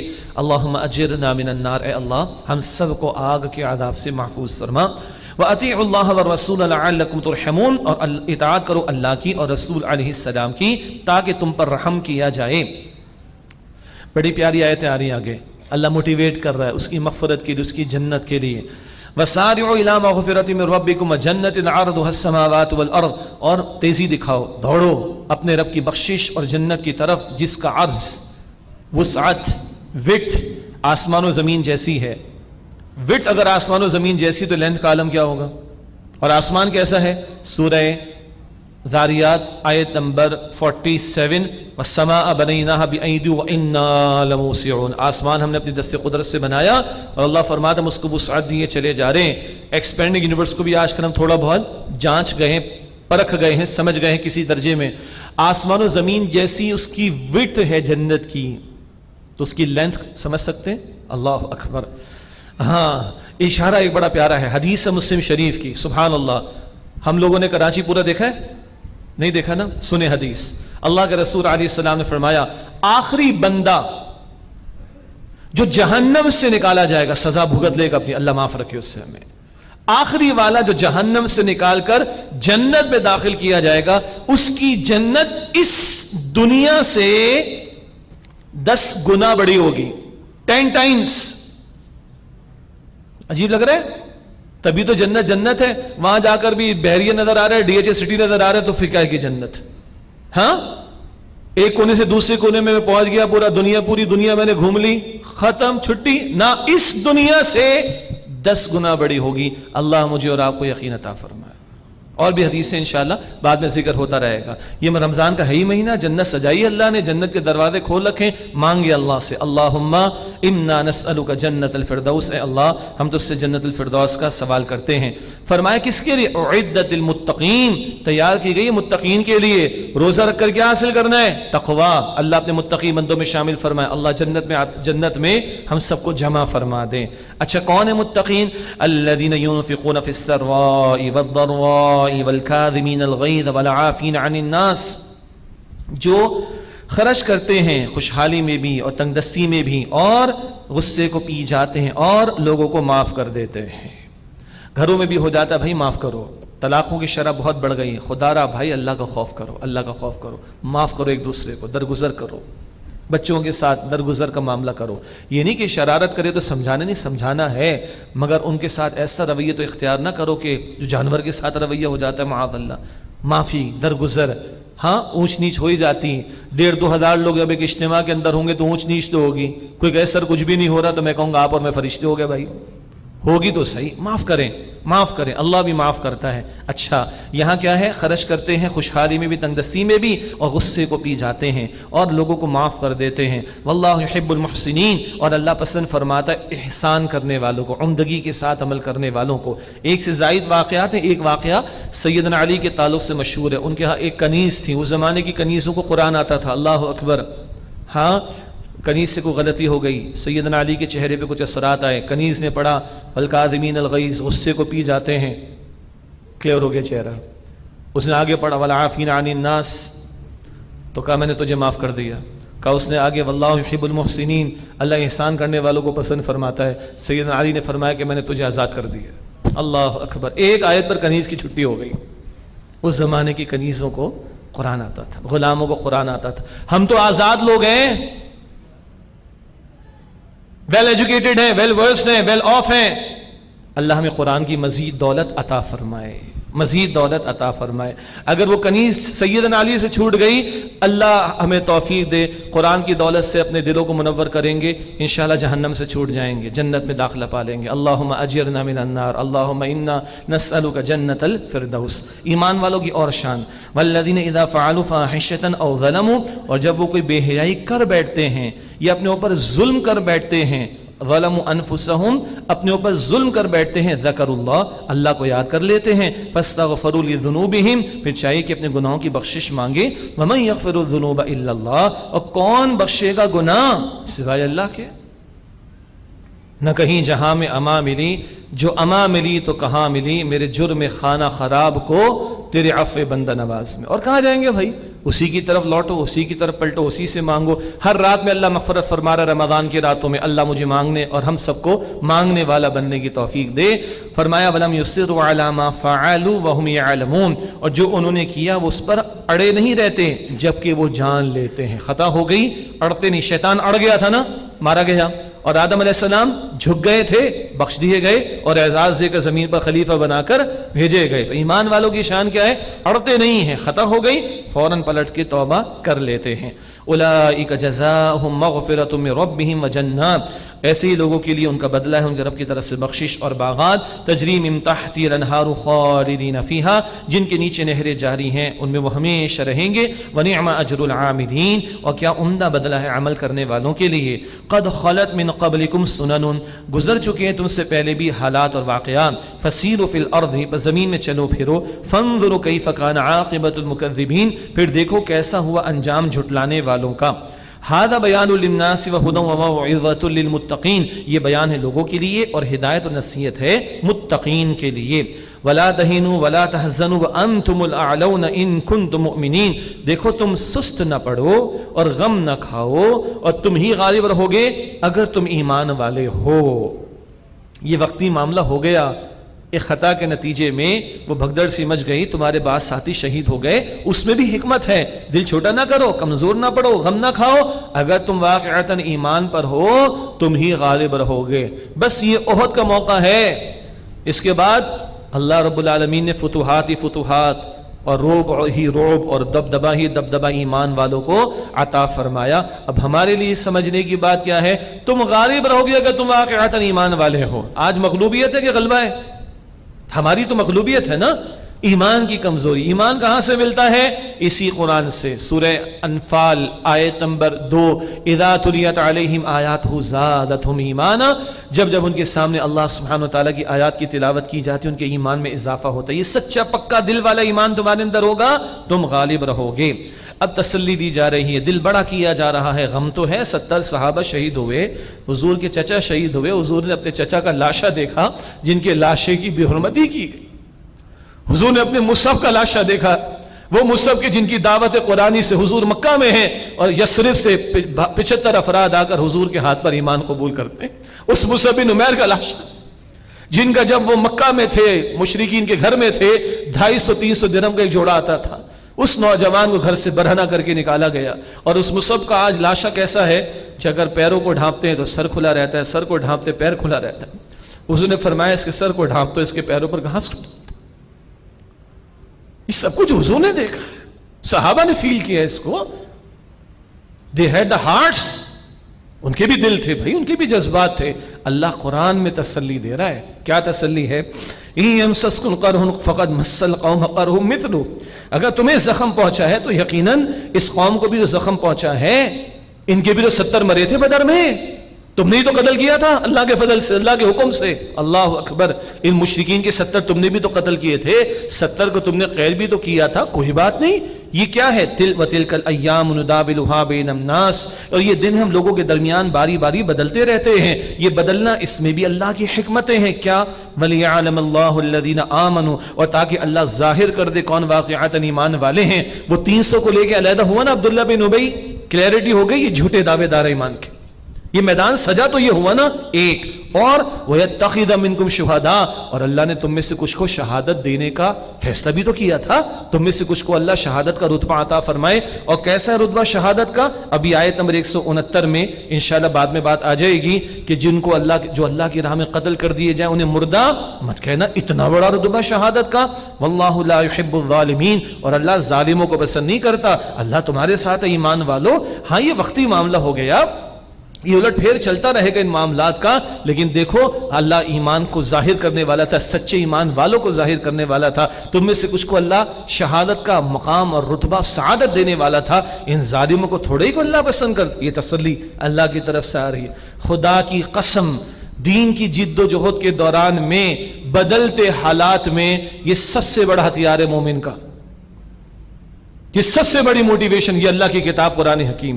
اور خدا کی قسم دنیا جہاں میں جہاں کہیں بھی مجاہدین پر ظلم ہوا ہے، سب سے بڑی تکلیف ان کو کب ہوئی؟ جب ان سے قرآن کے نسخے چھین لیے گئے، جب ان کے سامنے قرآن کی بے حرمتی کی گئی۔ طالبان افغانستان کے کبھی آنسو نہیں نکلے، لیکن جب ان کے 100 سے زیادہ حفاظ بچوں کو شہید کیا گیا ماضی قریب میں، تب طالبان افغانستان بھی روئے۔ یہ ہے قرآن، انقلابی کتاب۔ میں بڑی بات کر رہا ہوں آپ کے سامنے، اللہ مجھے بھی اس کا حصہ عطا فرمائے۔ خدا کی قسم، وی آر مسنگ دس قرآن۔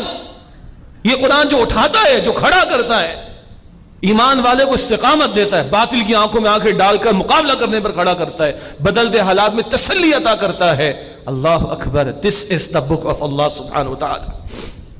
اس قرآن کو شاید آج ہم مس کر رہے ہیں۔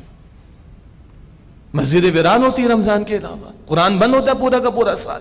Are we Muslims? Do we really believe in this Quran, the book of Allah? خدا ہم چیک کریں، خدا ہم چیک کریں۔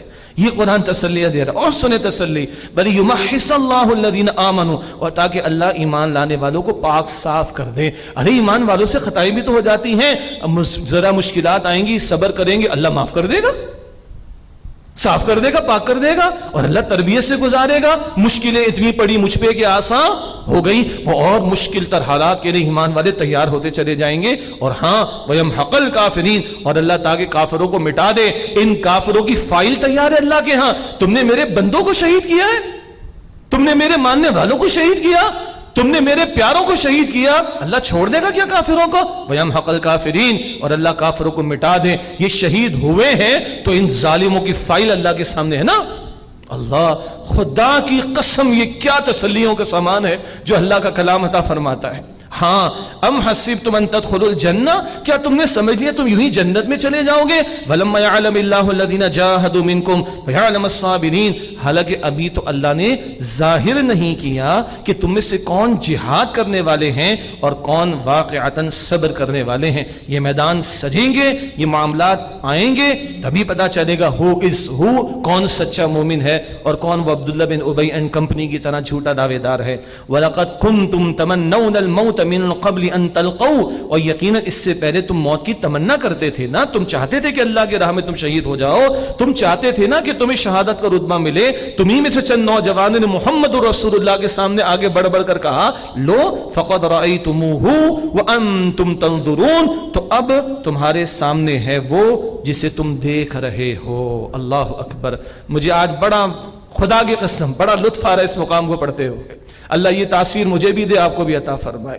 یہ بدلتے حالات ایمان والوں پر نئی بات نہیں، آج کی مغلوبیت ایمان والوں کے لیے نئی بات نہیں، وقت گزر جائے گا انشاءاللہ تعالی، لیکن ایمان والے اپنے ایمان پر ہونے کا ثبوت تو پیش کریں.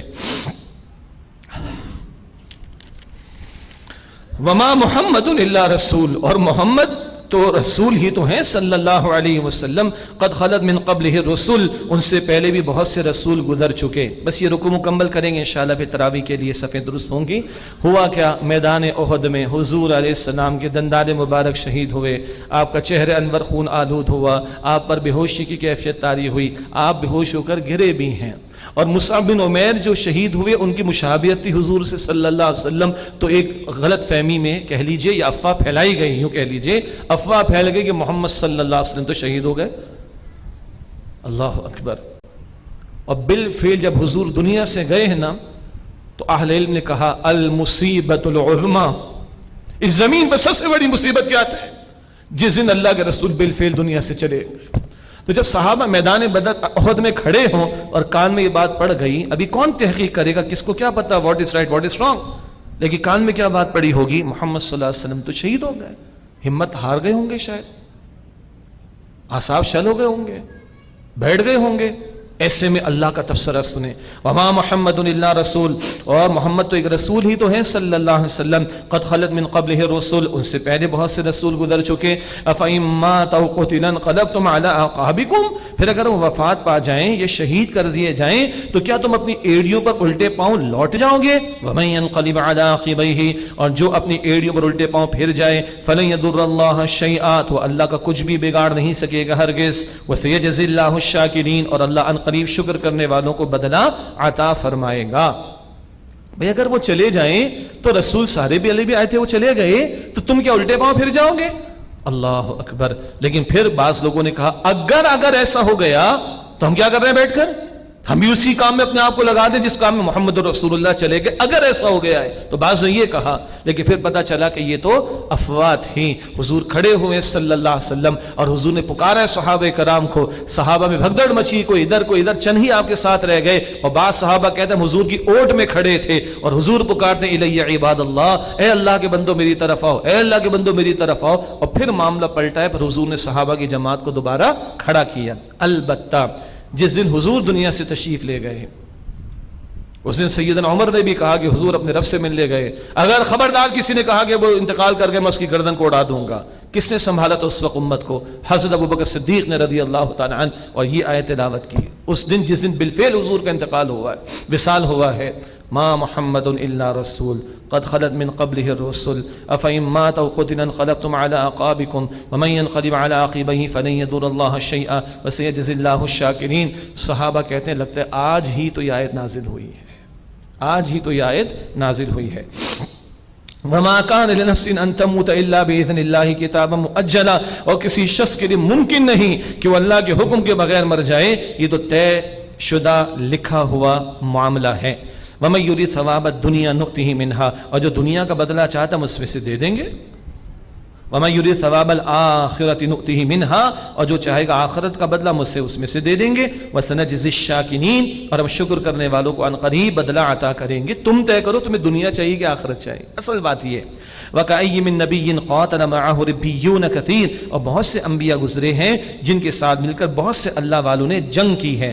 ہاں، فَمَا وَهَنُوا لِمَا أَصَابَهُمْ فِي سَبِيلِ اللَّهِ، بس وہ سست نہ پڑے ان مصائب کی وجہ سے جو انہیں اللہ کی راہ میں پہنچے، وہ ڈٹے رہے۔ وما ضعفوا، اور نہ انہوں نے کمزوری دکھائی، وما استکانوا، اور نہ وہ دبے، واللہ یحب الصابرین، اور اللہ صبر کرنے والوں کو پسند فرماتا ہے۔